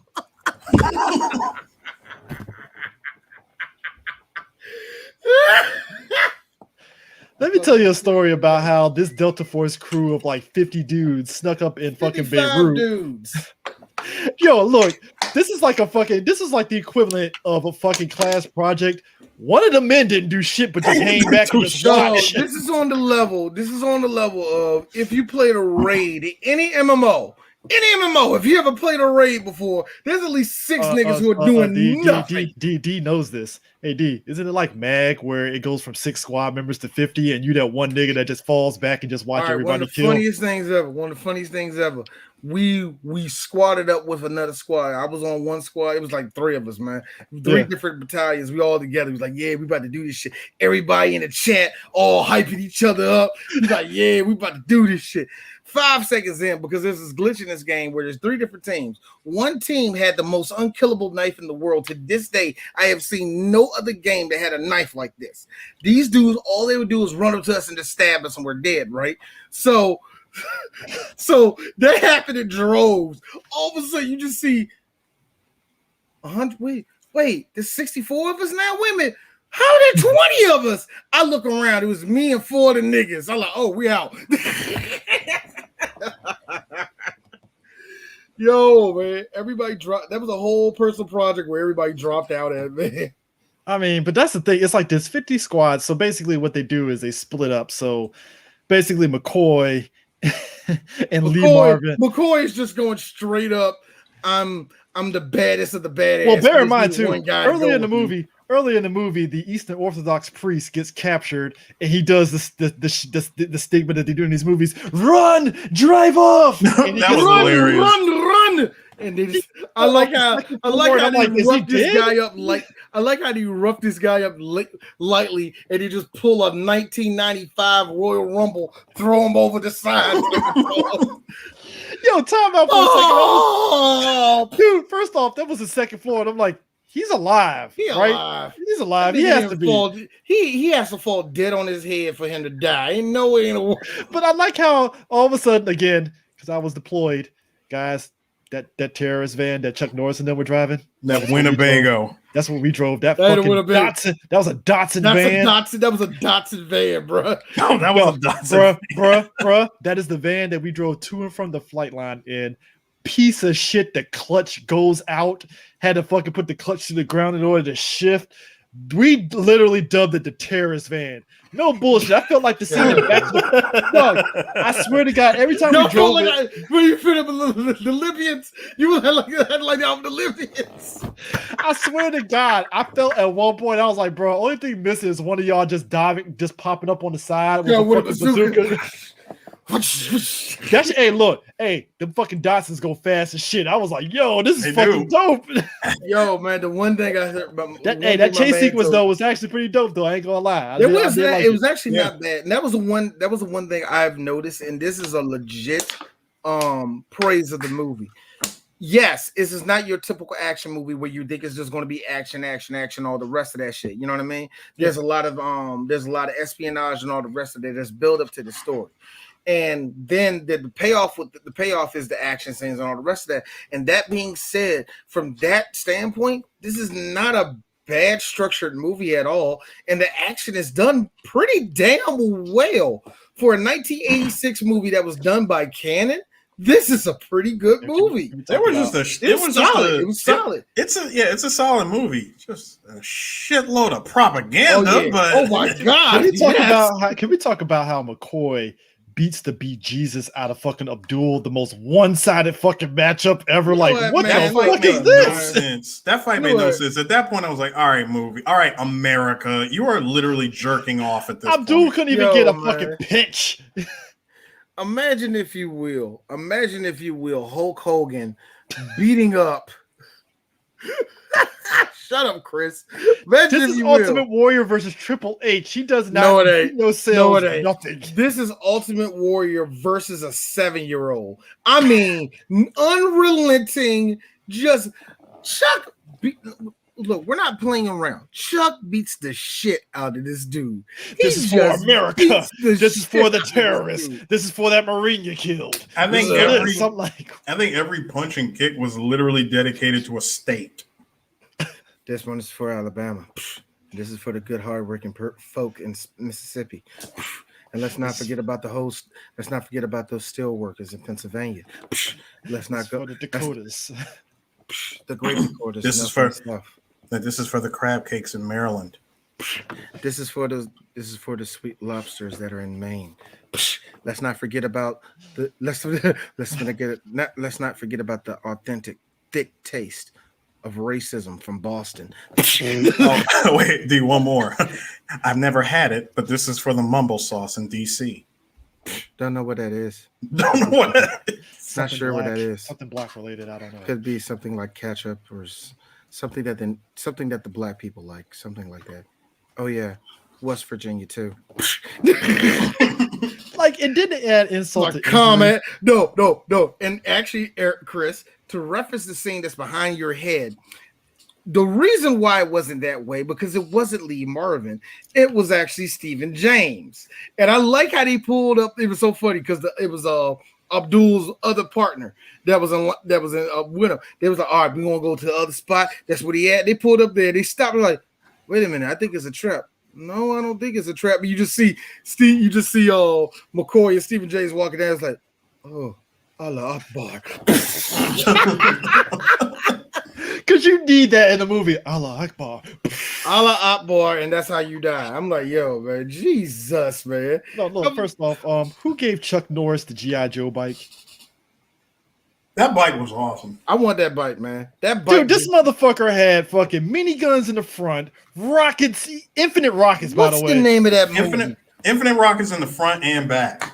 Yeah, let's not forget about that. What's the name of that movie? It was the movie with what's the name in it? It wasn't Robot Jocks, but it was just as bad. Oh God, damn! What's the face was in the movie? I can't. Dude, the fact that the rocket launchers had settings where it could be set to straight rocket launch or mortar.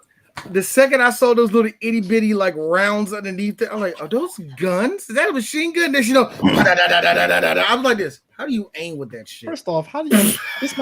My man killed Abdul, beat the shit out of him. By the way, rides off with a bike. And then it was like, yeah, and then all of a sudden, broke his arm. Remember, broke his arm with the car. I mean, with the freaking car door. Look, no, the best part about it, he sits Abdul down and walks away. Here's Abdul. Oh shit! I guess he done.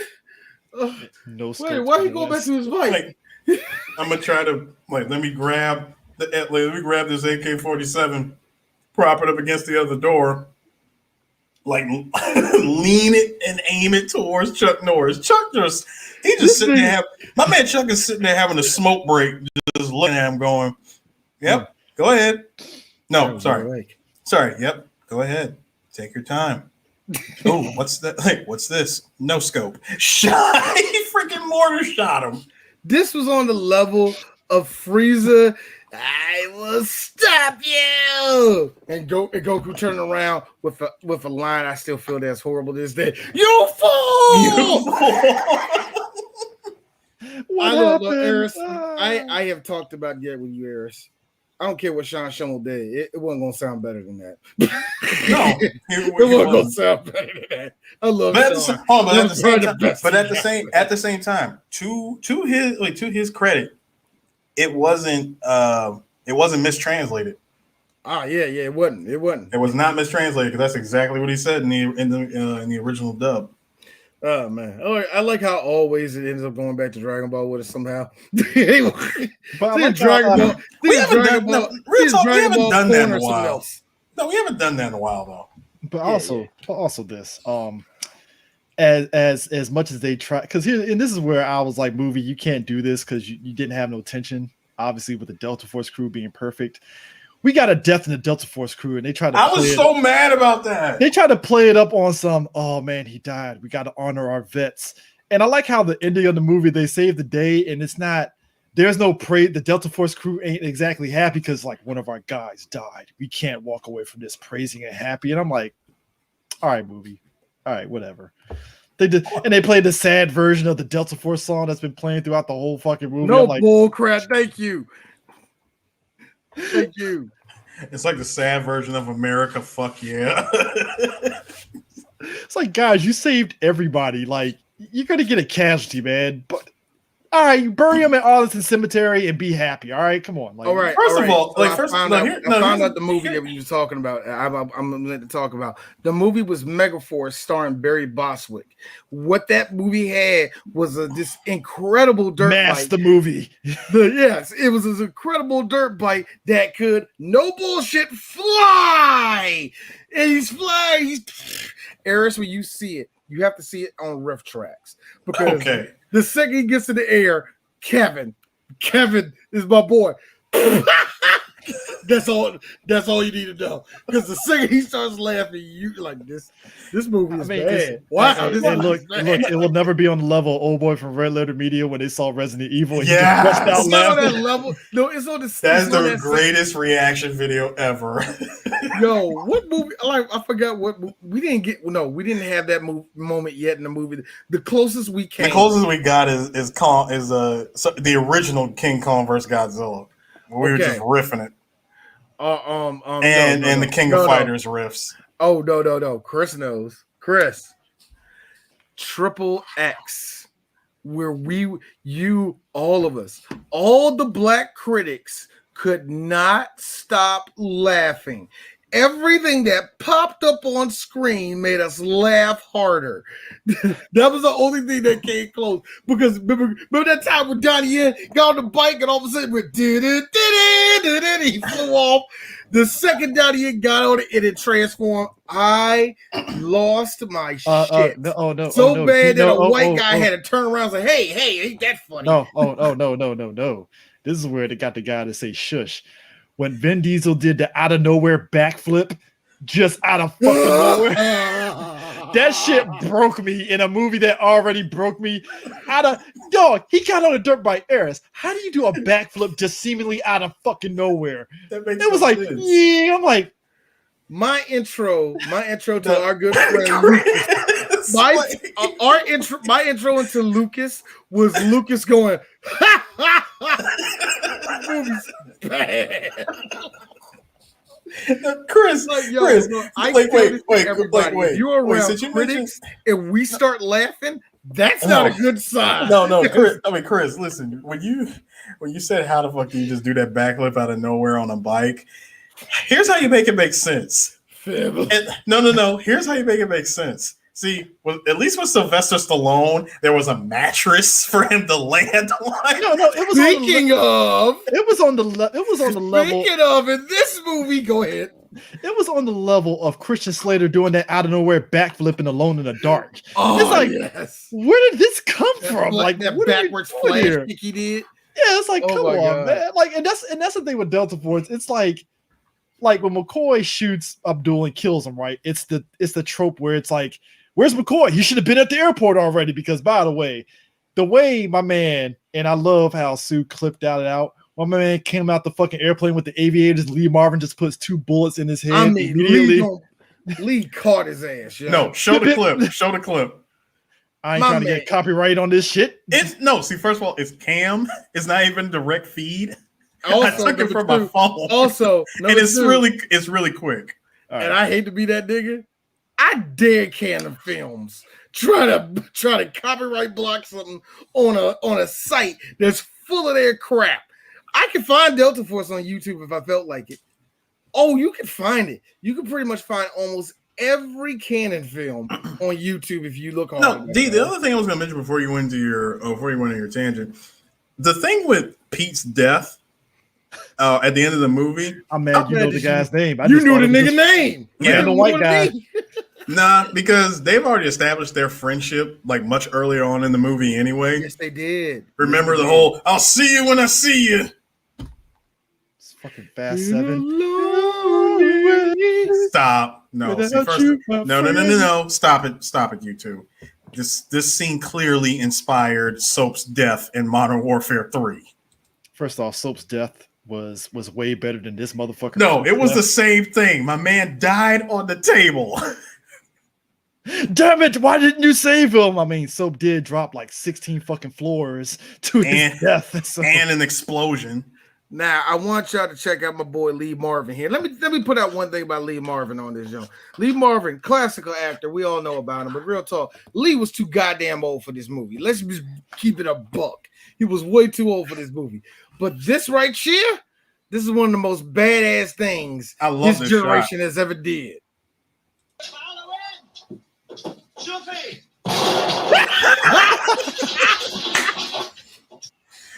It is the greatest. We have to see this again. It's so cold.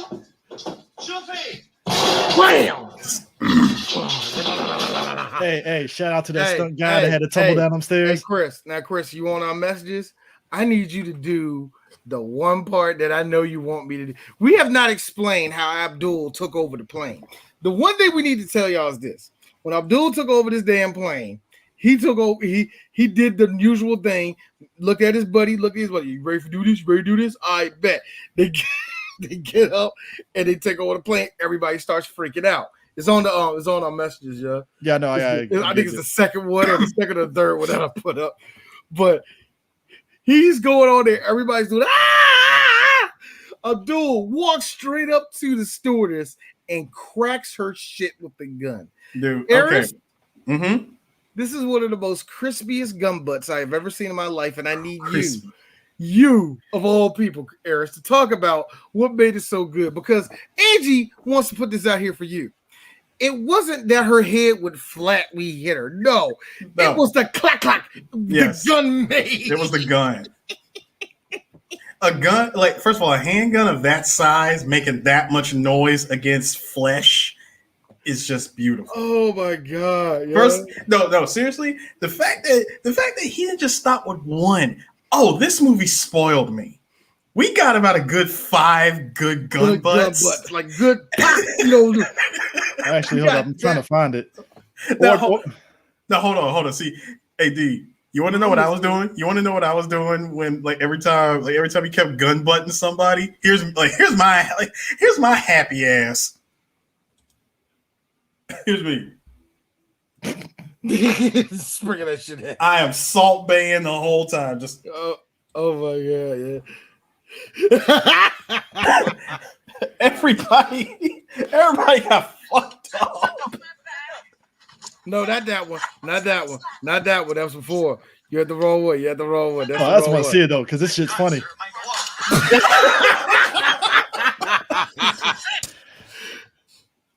Is it this one? No, before that, man. You gotta go a little bit before that one, man. Skip that one. Nope, no, that's the Jew. No, that's when we found out that he was no, that's your boy. We in Bombay Root. Skip it.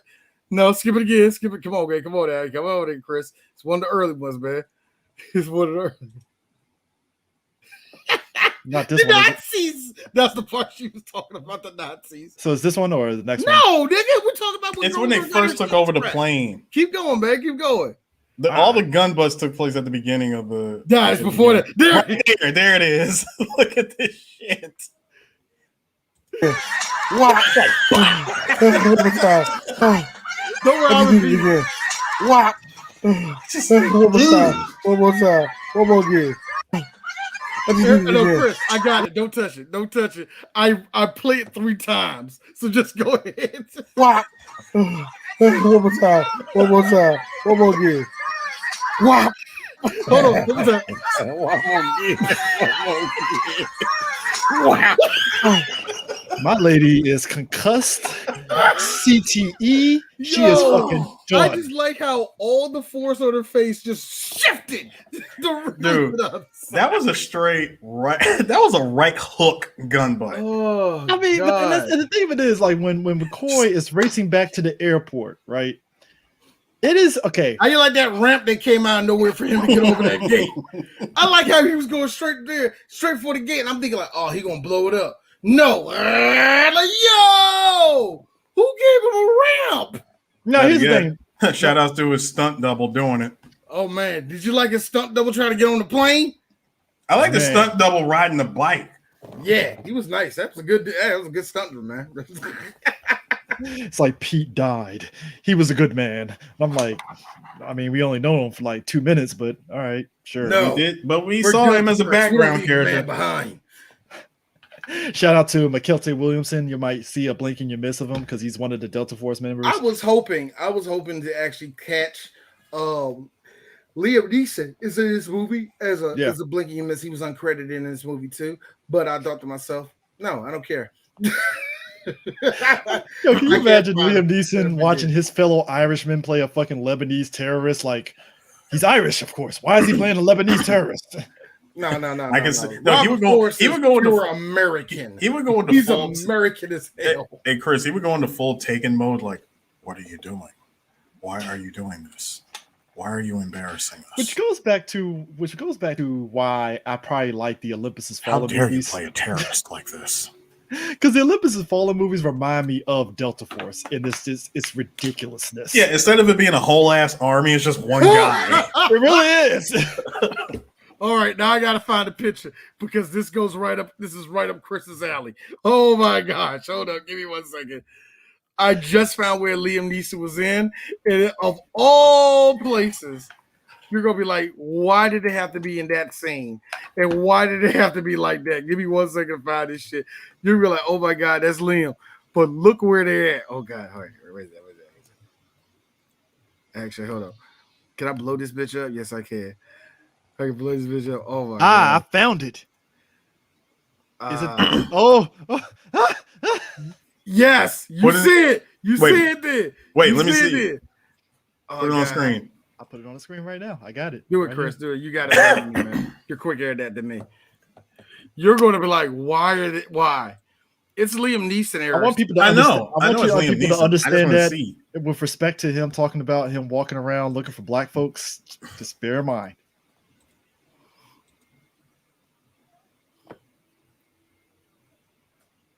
Liam Neeson in a cotton field.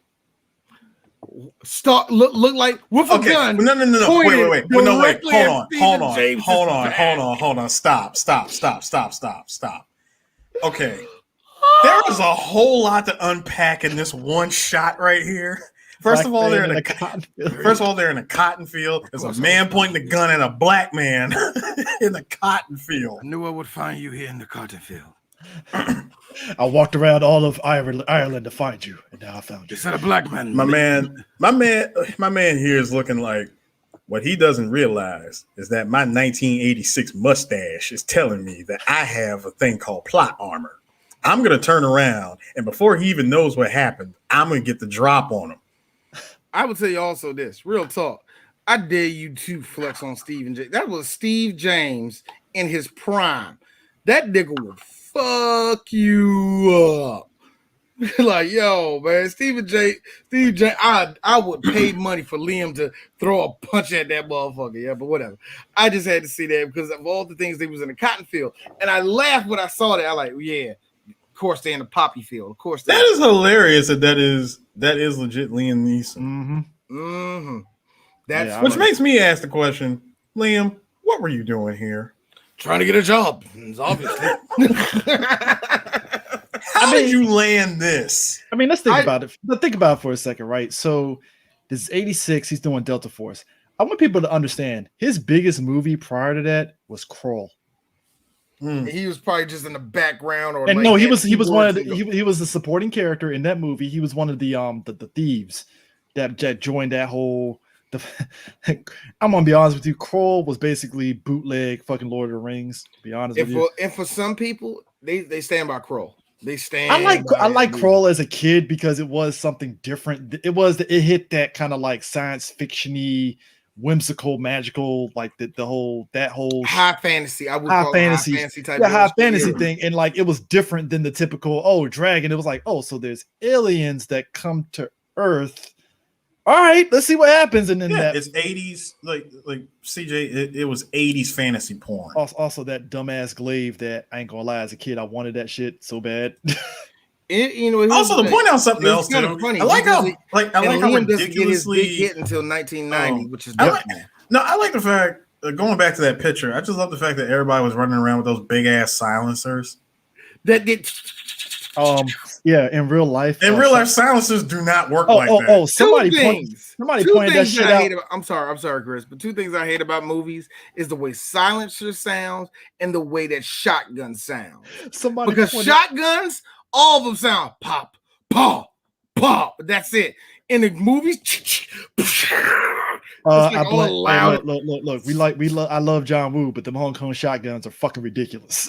Also. Shotgun sounds so. Shotgun sounds like somebody farted loud. That's all they. Also, Chris, there's a video. There's a video on YouTube of the hallway scene from John Wick.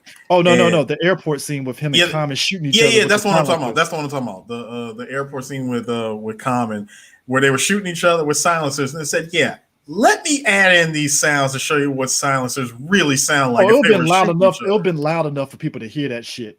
Like, not crazy loud, but loud enough where people. But noticeable. Yeah, noticeable. The way the movie did it was like. I ain't no way in hell silencers sound like that. I mean, that's not how silencers work. I mean, it's no different than like how like a lot of the movies. Like, look at the movie where they did the whole thing about going after Osama bin Laden. Was it Zero Dark 30? And they rated it. I'm about to say which movie, man. You know how many movies they made about SEAL Team 6? Yeah, Zero Dark 30 and stuff where they roll inside the fucking compound. They use the silencers to take out the terrorists, and it's like, pew, pew, pew, pew, pew. I'm like, is it really that silent? I don't think it is. Silencers don't work like that. They're not that quiet. But it's like the whole thing with that somber ending, like, yeah, we won. The terrorists did it. I was like, all right, guys. And then the sad ending, it's like, I mean, I guess you don't want to go full tilt into America. Fuck yeah. But you might as well just have them celebrate at the end if you're going to go all in on it. I mean, you can't just get me with the somber ending, like, yes, guys, we're going to go back to normal because America doesn't care about the Delta Force. And I'm like, okay, sure. Again, it's on that level of Escape from New York. A lot of people got you here, and a good handful of them died. I wonder how you felt about that. Oh, well, I want to thank them. Their sacrifice was a great deal to this amazing country. Mm-hmm. I'm with Snake. Take a last good drag on that cigarette, toss it, and be like, I fucking knew it. Well, this guy was full of shit. Some fucking bullshit. That's what I fucking tell you. I was like, he did not care because little does he know, I got the tape. I'm gonna yank all this tape out. It's like I don't want to lose. All of a sudden, I want to leave your island right now. I mean, but here's the thing about Delta Force. So this movie came out same weekend. Here's the breakdown of the top 10. So number 1 was Down and Out in Beverly Hills. 2 was Color Purple, which at that point in 86. Yeah, 86. I was like, Color Purple came out in 85, if I'm not mistaken. No. It was 86. So here's the thing with Color Purple. It was an indie movie, so it got the Christmas release in 85. Mm-hmm. Wide release February 86. Okay. Yeah. So when Delta Force dropped, it was already like, I think it was on its 6th week, but it was still going strong. So it came out at number 2, Delta Force at 3, Wildcats at 4, Out of Africa 5, Murphy's Romance 6, Quicksilver 7, FX, I love that movie, 8, Youngblood number 9, Hannah and her Sisters 10, and for added measure, Nightmare on Elm Street 2 came in at number 11, and Iron Eagle at 12. I see. And yet Back to the Future, 33rd week, still raked in $613,000. But at that point, it already made $200 million. Oh That's what I'm saying. Back to the Future killed it. So at that point, that's just added people that just wanted to see Back to the Future again, like whatever and stuff. But what was crazy too is that Delta Force was one of their cheaper movies. It cost $9 million to make, and it made like $20 million total, which is not bad. I mean, but let's be real. Like Canon is always good at making these type of movies, and they make their money back any fucking ways. They do. They know how to spend their budget. I mean, so and they know how to spread that out. So it's crazy too, because let me ask you something. Did you ever watch any of the sequels of Delta Force? I have not. I watched the second one. Yeah, because the second one was I just don't know which one it was. The second one was with our boy from fucking from the Untouchables. They got thrown off the roof. What's the name? I know who you're talking about. I was about to say Draco, but it ain't Draco. Draco. I don't know why I say Draco. Fuck. Let me say real quick. Now I don't, like I said, I've seen it, but I don't remember this. You talking about how Draco also jobbed to his death at the hands of Steven Seagal in that movie? Oh, let me find it. Delta Force 2, The Colombian Connection. Yeah, Billy Drago. Billy Drago. He played the Colombian drug lord that was like out because, again, at this point, Chuck Norris actually went back to his look from the beginning of this movie with just the mustache for Delta Force 2. And I was like, Chuck, you might want to grow that beard back. Wow, Don Wilson's in this movie. Mm-hmm. And some familiar Spanish faces, I guess. Oh, yes. But wow. Don Wilson? Cyber-Tracker's Don Wilson? All I'm saying is Billy Drago had that crazed look like he always does. So, it's insane. That guy had a look to him that I'm just like, man, that guy forever will be the Colombian Connection, though. Mm-hmm. And this, but this movie took place in 1990. Yep, and Golden Globus, still has part in it, though. And then to show hubris, Chuck Norris's son starred in the third Delta Force movie. There was Delta Force 3, The Killing Game. His son. And you know what? Both of his sons actually. Chuck, was it Mike and Eric Norris were the stars of that movie. I was like, wow. But at that point, I think Canon Films was just like, whatever, we don't care. So yeah, I wouldn't care either. I'm looking at the people that are in this movie. Yeah, I wouldn't care either. Yeah. So it is kind of funny. Like we said several times in this movie that this was partially propaganda. It kind of is. Ain't no kind of it is fucking propaganda. Like partially, there's propaganda all over this damn movie. Now let me put it to you this way for some people that do want to draw that line. No, it's not propaganda in the sake of join the Communist Party type of propaganda. Yeah, no, hell no. But this is like if you've seen good example, what I call a propaganda movie. If you've seen Red Dawn, this has those same type of tropes where America is always right. We're the good guys and everybody else needs to get on our level. And anybody that hates America is jealous of America. It's the usual patriotic tropes that we all teach each other. And this is why I made this our 4th of July special. What, you thought I was gonna pick a movie where America actually does look good? Hey D, no, you want to know what this was? D, you want to know what this really was? What? This was the Gulf War 5 years early. Yeah, it was. Yeah. This is that, like I said, this is that weird transition where we weren't fighting communists no more because capitalism is awesome. They can go suck a railroad spike. They're still getting shows in black and white. We're America, Pepsi Cola, everything. Tear down the wall, Gorbachev. That's the type of shit we was on. We was like in the 1980s, man. To say what you will about Ronald Reagan, but he made everybody feel that we were the country to be in. They made us, everything was so proud to be patriotic on it. Yep. USA number one. Yay. Yeah. USA number one. Or the old Mel Brooks show. Made them all go to hell except Cave 76. It was on that same level, man. The crazy part is like I look at the reviews, like Ebert actually thought it was a well-made action movie. It's not that. Yeah, I don't disagree with that actually. But then yeah, Siskel, that was like, this is a second-rate action movie, and he just felt like the Beirut shit was kind of like really on the nose. Like, all right, guys. I don't know what he's talking about. It was barely on the nose. It was on the fucking testicle of it, nigga. Come on. Also, good Lord. Also, my man Alan Silvestri was in his bag with his Delta Force music. Clearly he was, but I don't think. He was. I don't think he was giving much wiggle room, considering how they kept playing that damn theme song every 5 minutes. My nigga was snorting coke and was like, "All right, guys, how do you like this song? Is it patriotic enough?" With this synth piano.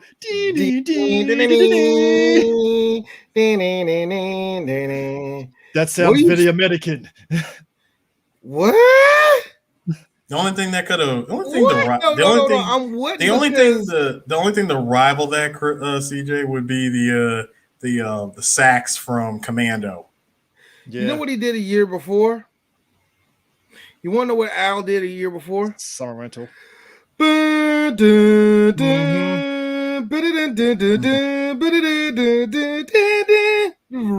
But Back to the Future, Predator.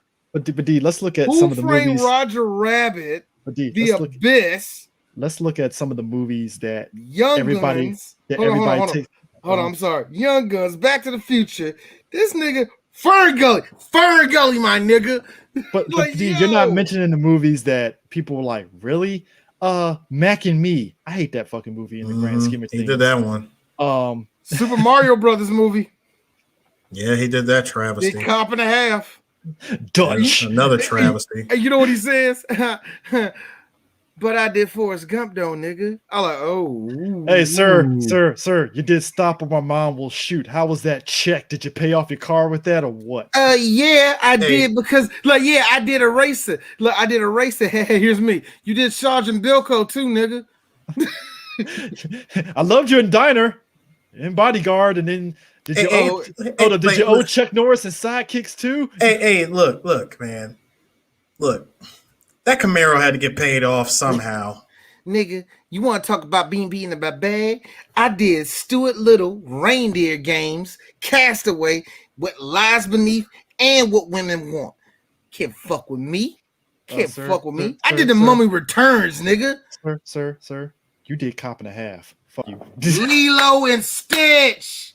This is what we like to call a jack of all trades. This is the type of thing where it's like you got good and bad shit, and you're like, hey, I gotta check. No, Polar Express. Clearly, this nigga this is Zemeckis' nigga. Every time Zemeckis makes a movie, hey yo, what you doing, Al? Nothing. Come up here, do the banger, bro. I need a banger, bro. Like I need Sylvester. Hey, Wolf. Yep, he's definitely Zemeckis' nigga. And then all of a sudden, Feige was like, you know, Alan, you want a big bag so you can retire? Avengers. Let's go. No, Chris, you have vindication because guess what else he did? What? Guess what else he did? G.I. Joe, Rise of Cobra. oh, his fingerprints were all over G.I. Joe. I was like, yep, that's Alan. He did the A-Team.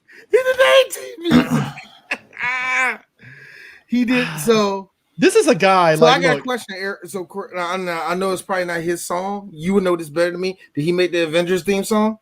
Yes, he did. Mm-hmm. Good for him. I don't think it's the best theme song in the world, but it's known. You can't get around that shit. It's known, man. It's like to me in the grand scheme of things, look, you ain't here's me. It ain't beating Justice League cartoon, but it's good. No. See, here's how great that theme is, and CJ will be. He's a good example of this. I'm sorry, he was a witness to this. Chris, remember when we went? Remember when the Nationals won the World Series and we went to that? Everybody popped for the Nationals. Everybody popped for the Nationals when they walked out to the Avengers theme song. Everybody lost their damn mind. Baseball fans because they're so typical. Because of course they do. Baseball fans are the only fans I know you can break out that dumb speech that was in Independence Day and they go, yeah! Baseball fans, I swear to God, are some of the most gullible gullible, sun-raped people in the world. Look, yeah, sun-raped. Alan will never touch Henry Gregson Williams in his greatness, but he gets close to it. That's what I was gonna say. I'm like Harry Gregson Williams got Metal Gear, sir. Yeah. I hate to be that person. He did more than Gregson, but I'd rather get Greg. If I'm making a movie, I get Gregson. Actually, no. Personally, sorry. if I was making one, I get Gregson. No. Wait, y'all want to know the Mount Rushmore when it comes to movie soundtracks and shit? One of them was Williams. No, hold on. Oh, wait. I got you. No, see, here it is. This is the following: John Williams, Harry Gregson Williams, Alan Silvestri, and Danny Elfman. Ooh, but yeah. Nah. No. Take off one of them. Nope. Take off one of them for me. Who? Hans Zimmer. Han. And I hate I'm being real, and I'm saying this is somebody that loved Gregson. Take Gregson off. Put on Han. I hate being that person. That's just me personally. Yeah. And here's the sick part. Listen, I will pick Greg before everybody else. Listen, I will pick him before everybody. Gregson before everybody else. But if I can be real, take off that Mount Rushmore. No, D. I will give him. Everybody's staying on the mountain. I will give him a statue and a plaque in every state. That's so disrespectful. How is that disrespectful? The disrespectful thing would be to not even mention him. No, here's the disrespectful part. Here's Bill Conti. Bill Conti. Whoa. Who's up on there? No, bring two of them down. Like, if I'm Conti, I would fight all three of us. Like, I'm sorry, y'all ain't mentioned Rocky theme song, motherfucker. It's like suck my dick, dog. Fuck you and your Rocky. I'm like Rocky. Rocky theme song. Predator. Conti did a bunch of crap, man. It's like Rocky theme song. Like, nigga, you did bushwhack. Get the fuck out of my face, Conti. I'm like Rocky theme song. Predator. Nope, that was Alan. Yep. Alan did Predator. No. Listen, I'm using Rocky theme song versus anybody on that Mount Rushmore. Rocky theme song, Predator. Rocky theme song, Terminator 2. Rocky theme song. Bushwhack. No, it looks like Hey, Chris, hold up. Rocky theme song, Superman. Okay, hold on. Let's see what he got. Rocky 2, Rocky Balboa, Rocky 3. It's Cat. Put it in the shirt. No. Oh, Karate Kid movies. Necessary roughness. Blood in, blood out. Thomas Crown Affair. Spy Hard.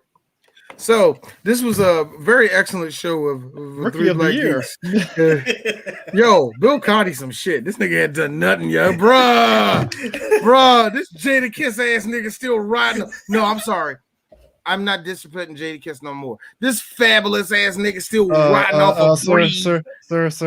He's a Styles P. He's your favorite rapper's favorite rapper. All right. No, don't do that. Don't do that because that's making fun of us. Let's make fun of us because we're everybody's favorite podcast. Yes, yep. They listen to us. They all listen to us. That is so funny too. I gotta say that's the funniest line from Styles P. Styles P, your favorite rapper. I'm like, that is false, sir. Actually, no, it wasn't. That's not false. That was actually a very real thing. At one point. As I was saying, I'm listening to 2021 and I'm like, you see how I look at one point. Yeah, what Rough Riders Volume 1 came out at that time? I think he had about 2 years where he was like that. Because him and Royce the 5'9" were in that same boat. Everybody, all the insiders loving them more than anybody else. Hey CJ, no, it was that unreleased Diddy production.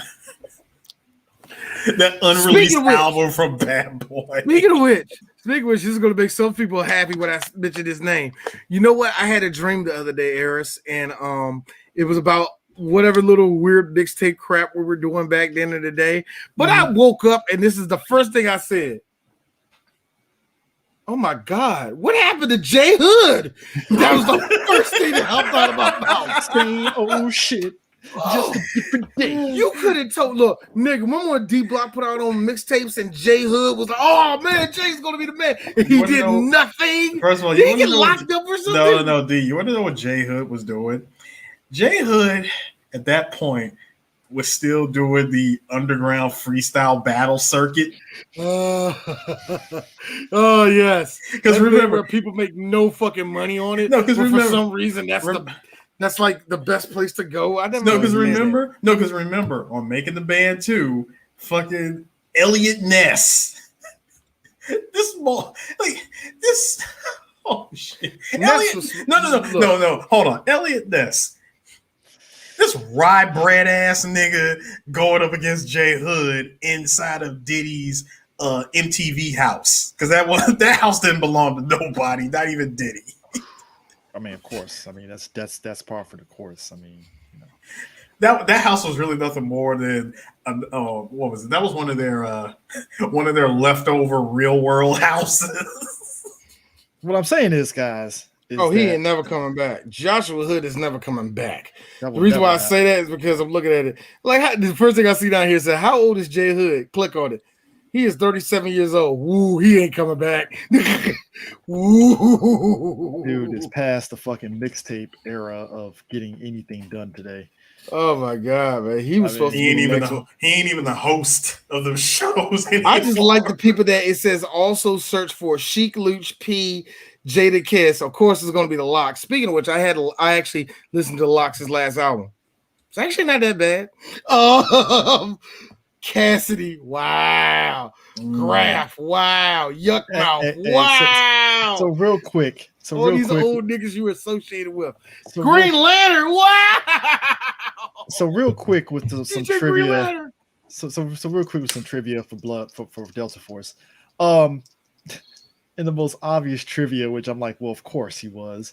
Lee Marvin had a fucking inflamed colon when they filmed this movie. Of course he did. Why? Why would he be filmed?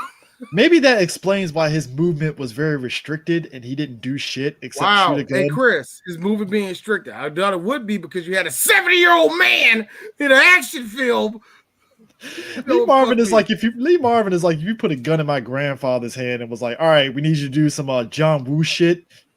That's why he took him off that picture with that bazooka in his hand. Because the second he shot that off in real life, he would have been flying backwards with it. First of all, listen, we're gonna go ahead and call that shot what it really is.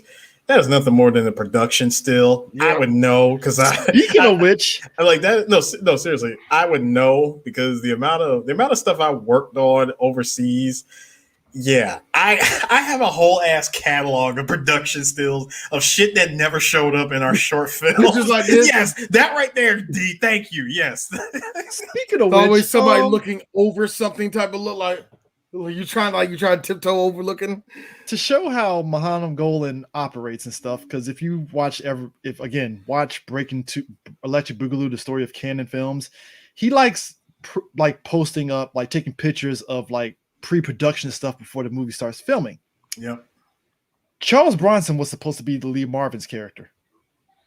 Why? And they actually did a poster where it's Charles Bronson and Chuck Norris side by side on a poster with bazookas before they put Lee Marvin in. And I was like, I would like to find that poster. So how did they lose Charles? How did they lose Chuck, man? That is a good question. I don't know.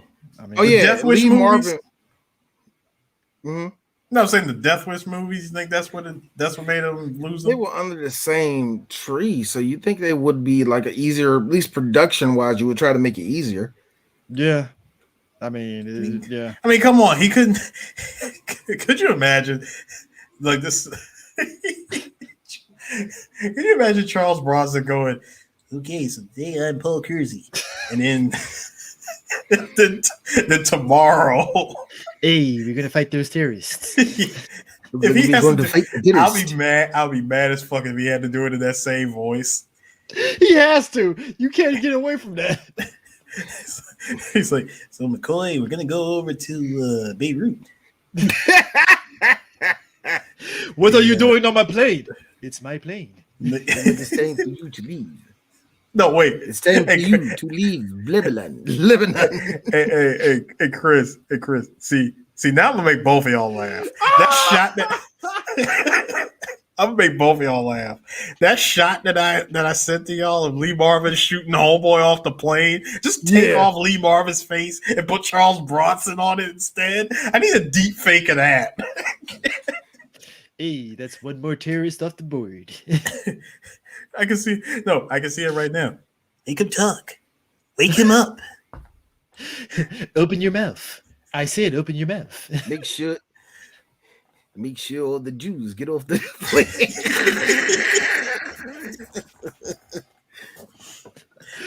Excuse me, I would like to talk to the flight attendant alone. So how you doing, ma'am? You tell me. Like no, they cannot go to the plane. Like there are 12 terrorists on board. What 12 terrorists? I can't terrorists. This ain't over. It's like, oh shit. Hey guys, you need to put on your patches. Yo, did you love how they sat there, put on them American patch? I'm like, so okay. I got a question. I was thinking, like, well, maybe they're putting that on because if they're shot in between, they don't want to look like America was over there, like when they're not supposed to. Okay, that's fine. But when they get shot like 2 feet later, and it had the whatever, it doesn't fucking. I mean, I guess they didn't want to. I guess they didn't want to. You know, hate to cut deep. I guess they didn't want a Pat Tillman situation to happen. So Nope. Ooh. Speaking of seeing this is the 4th of July, I can say this. Fuck the NFL and fuck the United States military for what the fuck they did to Pat Tillman. I really mean that. To this day, that fucking pisses me off because I knew people that went into the military with the idea that Pat Tillman died for a reason. And then that shit. Look, it's one thing I can say about being in the military. Really fire, my nigga. Look, if there's anything about being in the military, is he didn't want to be in the military. That's the thing. The thing of it is, it's like this. Being in the military, there are certain things that are taboo that you don't want to outwardly say. Like, it's one thing, like during the Iraq War, right? Mm-hmm. If you sat there and had one person be like, "Man, this war's some bullshit." Hey, man, what are you talking about? It's America, man. And I'm like, "This war is some bullshit," but whatever. But it's you can't say that because the president is your boss, so it's unpopular to say that. No, because I learned, Chris, I can agree with that. Because I'd be like, seriously, what the fuck are we doing here? Thank you. What I learned was what really happened was the militaries had a tough time controlling what their own what people within the military think since Vietnam. Like the whole idea about the Vietnam vet coming home and people spitting on him and all that shit was fake. The military made that up. The military made up the whole thing with the guy that got blind in Vietnam, and everybody going, "Get out the way, hippie! Get out the way, you child murderer!" Like none of that happened. Most Americans was like, "Yeah, get them out of Vietnam over their time." But what the military put out there was that we left Vietnam not because we didn't win the war, but because America politics. They didn't want us to win. They didn't want us to. No, we was getting washed by a bunch of niggas that knew how to duck under trees. That's what happened. Them Vietnamese fucking washed Americans, and we did not want to sit there. We did. I mean, look, hey. Great, powerful stuff from Sylvester Stallone at the end of fucking First Blood, but he was right. Like them child soldiers did not fucking play because it's like, hey, I shine your shoes, mister. Hey, bomb. Yep. We're about that life. Willing to risk it all. That's the thing. That's a funny thing. That's why people respected the first Rambo movie so much, because despite a lot of that being kind of okay, that's bullshit. And then the speech come at, okay, half of that's real. It's like, or another good example of that, the shootout scene from Full Metal Jacket at the end of the movie. Yes. Homegirl. Homegirl with that sniper rifle went to work. Yeah. Before she died, she caught 3 good bodies. What this movie does is mixes in that weird patriotic swelling that was going up in the country at the time that America failed in Vietnam, and that we need to reestablish ourselves as America. We're dominant. We change things. We fix things. That's why we went down to Nicaragua and started shooting up a whole bunch of innocent people, and we bombed Beirut. But not to mention, just because the Russians was over there, we got involved in the Afghan war too. Not to mention, just because we knew the Russians might get it back, we had something to do with Bosnia, Yugoslavia, that whole little fight they were going in. Oh, America was doing this the whole time. No, see, let's not do like no, it's amazing how America did that propaganda back then, man. Hey, do you want to know what America was teaching while they were doing all that whole little sprinkling that you were just doing? Yeah. At some point, there was a young man who was sitting back taking notes, and his name is Tom Brady. He learned the power of deny and subvert. He's like, you're a Trump supporter. Smile at the camera. Don't say nothing. No. So right there, you're a Trump supporter. No, I did not say that. No. You got to do it the Tom Brady way. Everybody's a Trump supporter. Why are you coming down on me? Why are you making Tom Brady sound like Marky Mark? What are you talking about, guy? Look at the touchdown. He really fucking Jedi hand waved that shit. I am not a Trump supporter. I am not a Trump supporter.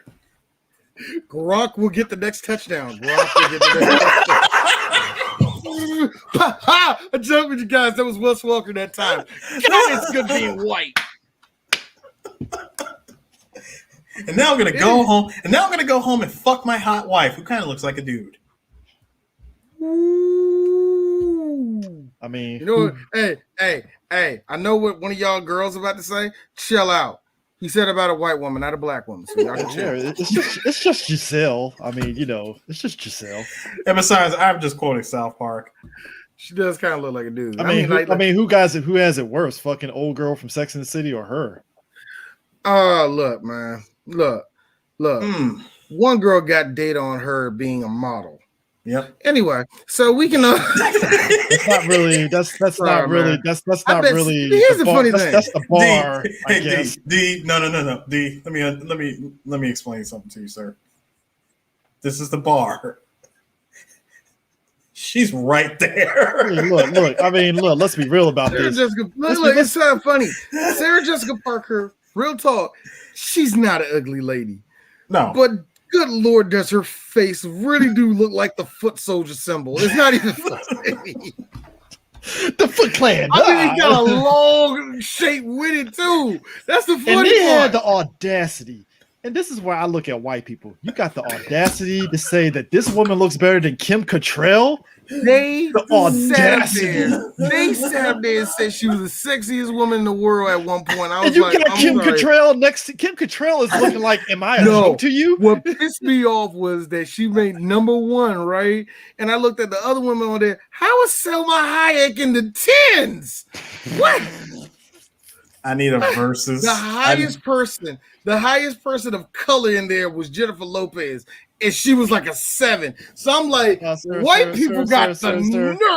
Sir, you got to put some respect on Ashanti's stunt double. All right, we're not gonna talk about J-Lo. All right, just saying. Thank you, Chris. Thank you. I felt that need. I felt the need. I had to come in and say something to defend. You think J-Lo was out here singing them songs? No, Ashanti. No, Chris. Listen. I will not sit here and let you run the whole smoke on Janet Jackson. No, listen. I will not sit here and let you run the whole smoke on Janet Jackson's understudy. All right. Woo! Understudy. All I'm saying is, I'm just saying. When Ja Rule and J-Lo did Ain't That Funny, that was Ashanti underneath a desk somewhere singing the vocals. You ain't lying, man. This is her under the desk just writing.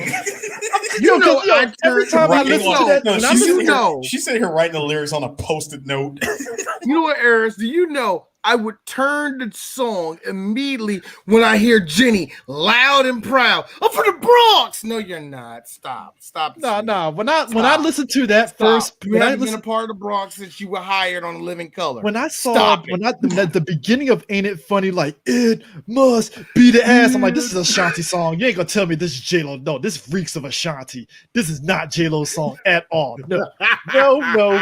Well, she was put on the remix for a reason. Yeah. You know what, Eris? Real talk, man. Real talk. I meant to tell you this, and I'm glad I'm saying this on air. What happened with Soulja Boy and Bow Wow? It was something funny I noticed, Eris. That did not include us. Real talk. That did not include us. You and I know we didn't listen to their music at all like that. Nope. That being said, of all the verses that happened, yes, that would have been the one you and I would have went to live, and we would have been happy that we were. Let me tell you something. As somebody like, look, all of them. You and I would have. First of all, we would have treated it just like we treat bad movie screenings that we go to, where we're just roasting the shit out of it. Oh yeah. And look, we be up there roasting everything. I don't know where you found your old pants, but you found them. I got this dress of a white t-shirt on. Meanwhile, my black ass would have got a fucking light skinned chick with Omarion and Bow Wow was singing like, "Oh shit, let's go." Hey yo, somebody. I couldn't. Yeah. I couldn't. I would have roasted that whole ass versus. I just like how this nigga said Kobe, Jordan, and LeBron. I'm like, you're Michael Olawakande. You are Michael Olawakande, Kwame Brown, and on a real good day, you're looking at Dale Davis. Shit, I would have got thrown out of that versus. Seriously, I would have been bullshit. I would have been escorted out, because if he said that shit and I was there, I would have threw something. The best thing, and a lot of people didn't notice this. Remember when Romeo came out? I like how some of the audience like me. Ooh. And then the other half of the audience like, yo, who the fuck is this? And then all of a sudden Bow Wow called up the franchise boys from their fucking job at Taco Bell, like, hey guys, y'all on break? All right, come on down. Come on, man. No, Chris, you said it best the first time. They took their smoke break from the call center job. They really did. It was like, best thing of the night, somebody had a little crying, a little girl crying, like, doing the temper tantrum. Somebody said, "Where's A-Rab?" I was like, yo, Soulja Boy ain't thinking about no fucking A-Rab. Okay, if we're gonna end it like this, right? Shout out to Master Entertainment, right? Mastertainment. I'm gonna tell you this right now, Mastertainment. That Top Gun movie, I don't care how serious fucking Tom Cruise tries to make that movie, that shit is gonna be fucking hilarious. It's gonna be hilarious. You want to know why? Because it's gonna be Mission Impossible with planes. It really is. Yes, it is. And we get mark my words. Mark my freaking words. He brought back Val Kilmer, who got God bless him. He's kind of sort of talking, but not really.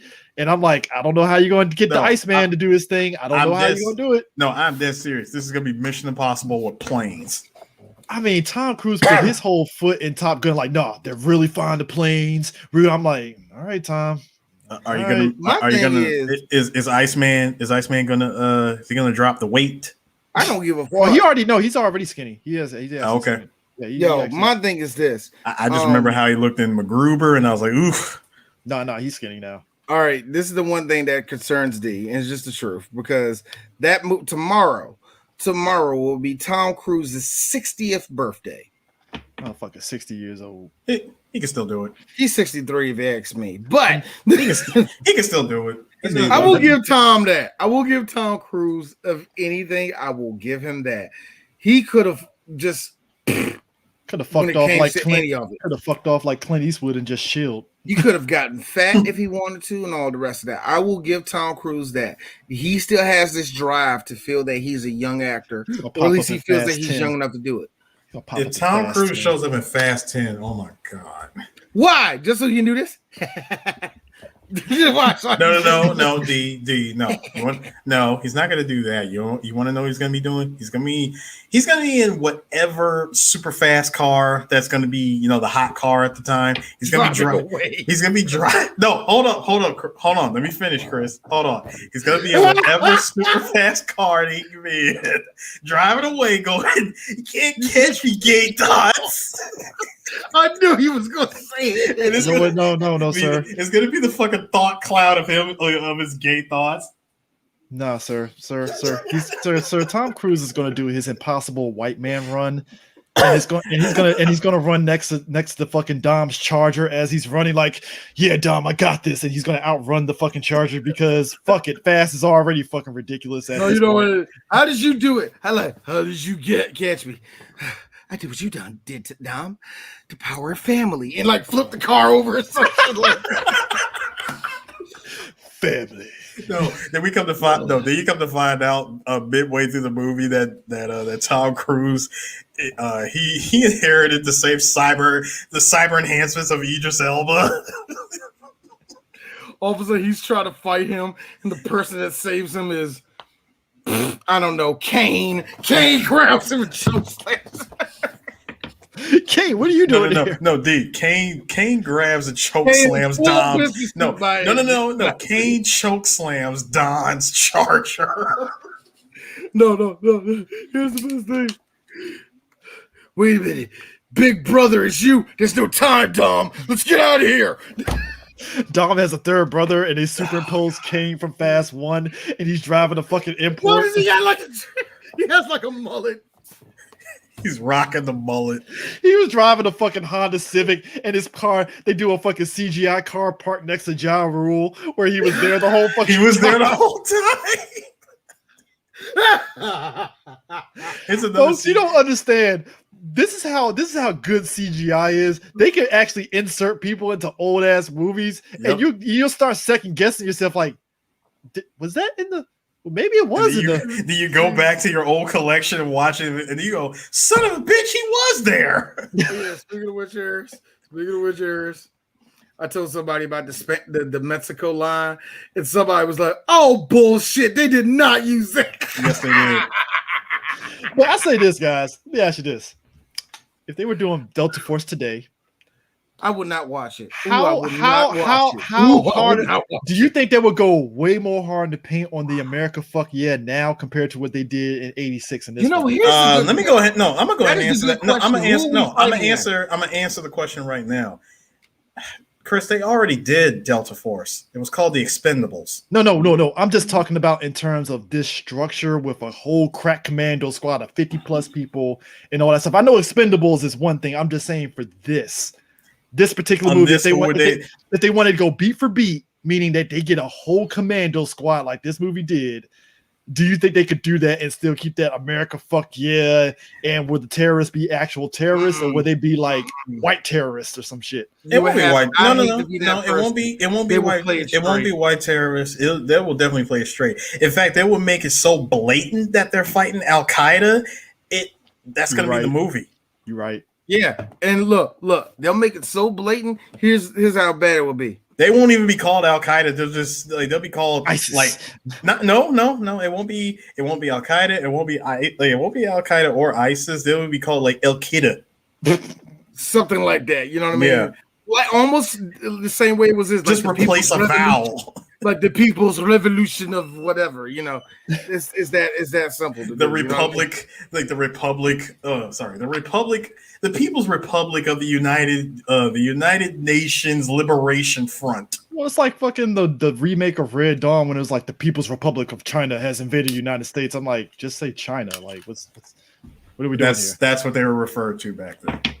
Yeah, well, I'm talking about the recent one with Chris Hemsworth and stuff. It was like China. Oh, they still call themselves the People's Republic. No. It was Korea. No, North Korea. It was the People's Republic of North Korea, and they get fucking Iori to be the fucking face of the guy. And I'm like, is he? I thought he was like Chinese. He's Korean. I didn't. Was it Ken Watanabe or was it? No, it was William Lee. No, it was William Lee. Yeah. So I'm saying Iori from the fucking KOF movie, William Young Lee. I like how they get the only Chinese nigga from DC to play somebody that's Korean. I forgot he's from DC too, by the way. I totally forgot that shit. Like I said, we got to find like a button, like Chuck Brown going, show you right. Something to send it from DC. But anyway, should have been a scene with him fucking dipping like. Because I don't want to. I want to do something else. I want to be some kind of other sound that we use for somebody else. William Young Lee stares and mumble sauce the whole movie. So William Young Lee laughs and binge chili bowl. Look, scowls and foam posit. Scowls and foam posit. Nigga, can you imagine? He's whipping fucking Chris Hemsworth's character's ass in that movie, and you just see some foam posits instead of boots. Rocking foams. No, he got the original Jones, the original Penny Jones, the all black and the blue, the blue on the bottom of the Jones. We like, yo, he's stomping them Jones in love, right? Them look good. He's stomping out Chris Hemsworth from fucking shoes. Hey, yo, damn, he's stomping out him. I'm gonna speak that right now. Why you speaking, nigga? That's the best one I got. No, D, he's stomping out. Hey, D, he's stomping out Chris Hemsworth in the '96 All-Star foams, nigga. But anyways, this is 4th of July. The only thing good about your Americans is your footwear. But we make it. Like, look, here's Chris Hemsworth with the Blade Move. Actually, we make those in the Philippines. We don't make those in, North Korea or nothing. Silence, American! Silence, you imperialist pig! Which, by the way, his Australian. Also, there's plenty of sweatshops in Singapore that has the. Yo, but by the way, clearly this was Chris Hemsworth's first movie and stuff. His Aussie accent was coming in and out of that fucking nigga. movie. Wasn't that thing like woo? No, I am American. I'm like, you're Australian. No. Every time Chris talked, I swear a boomerang was gonna fly out of his mouth. It was so bad. Crikey! I mean, y'all. No, crikey! I mean, MTV. Not supposed to believe Josh Peck was your brother. All right, cool. I guess. Yeah, sure. That's your brother. Look. We can say this. We all straight, man. Chris Hemsworth is too pretty to be anybody's fucking brother. I'm just being honest. That's why the other brother is doing B movies, and the other brother is just a regular ass dentist. Like. So it's the Wahlbergs. So it's basically the Wahlbergs, where the third brother is just the fucking dude that runs the Wahlburger franchise, and nobody knows his name and shit. Like, yo, that's why I feel like I think Beyonce has a third sister, like Solange is just there because she's actually technically old girl from fucking the chick that's fucking immortal, that the light skinned chick, immortal, the chick from Bones, the movie Bones. Yeah. Kylie Khan's love interest, light skinned chick that was Pam Grier's daughter. Mm-hmm. Yeah, she's technically like related to Beyonce. She's like her cousin or some shit. All right, that one count. But I'm just saying, just imagine there's a third direct sister. Like, it's already bad. Homemaker. Like, think about it. It's already bad enough Solange is like trying to pick up like the roaches of Beyonce's success and smoke them. She's the stilt man of that fucking family. All right, I just love how your sister had enough flex to make people think that you were deep. That's the thing that gets me. They thought that you were a good artist. I'm like, yo, man, you don't get this diet soda Macy Gray, Erica Badu ish out of my face. I may piss off some women, but I don't care at this point. Solange threw on an afro, and everybody ate that shit up like she was fucking Erica Badu. Solange stopped shaving her pussy hairs for 2 months and thought she was deep.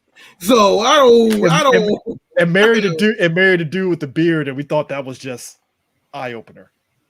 Y'all care about my life now? No.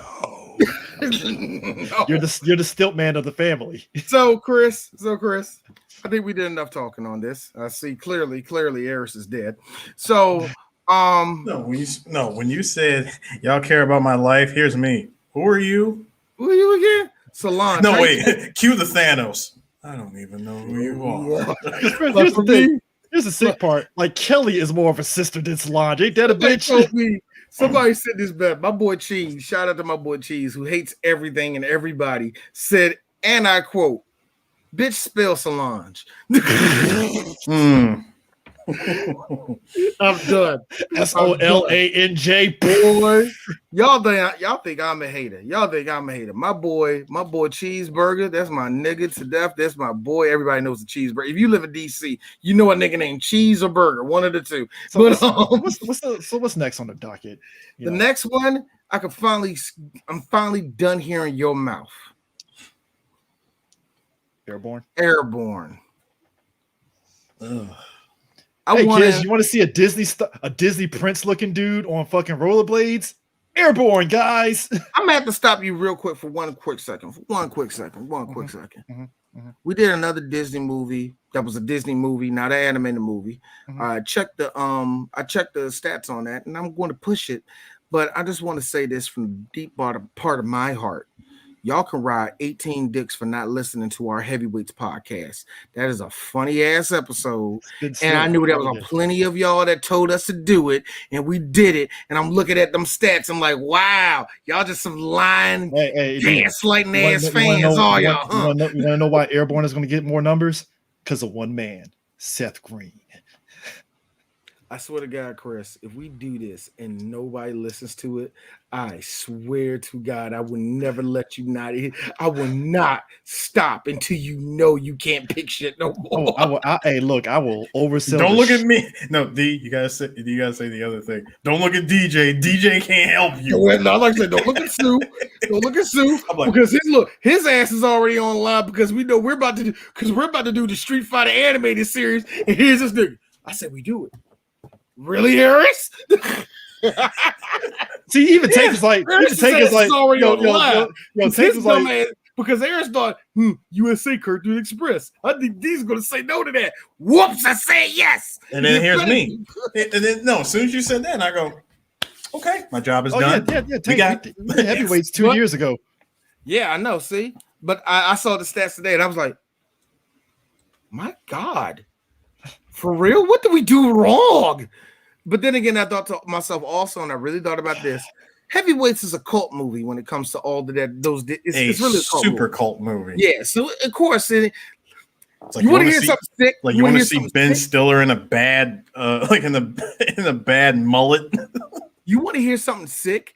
If we did Blank Check, it would have got more hits than we got on Heavyweights. And I already know it. And guess what?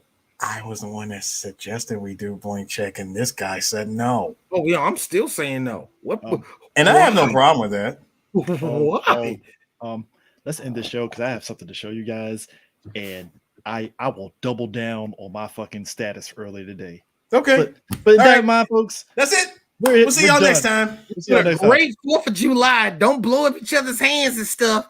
Remember, if you black. You ain't free, nigga. Guys, let me show you this shit right now.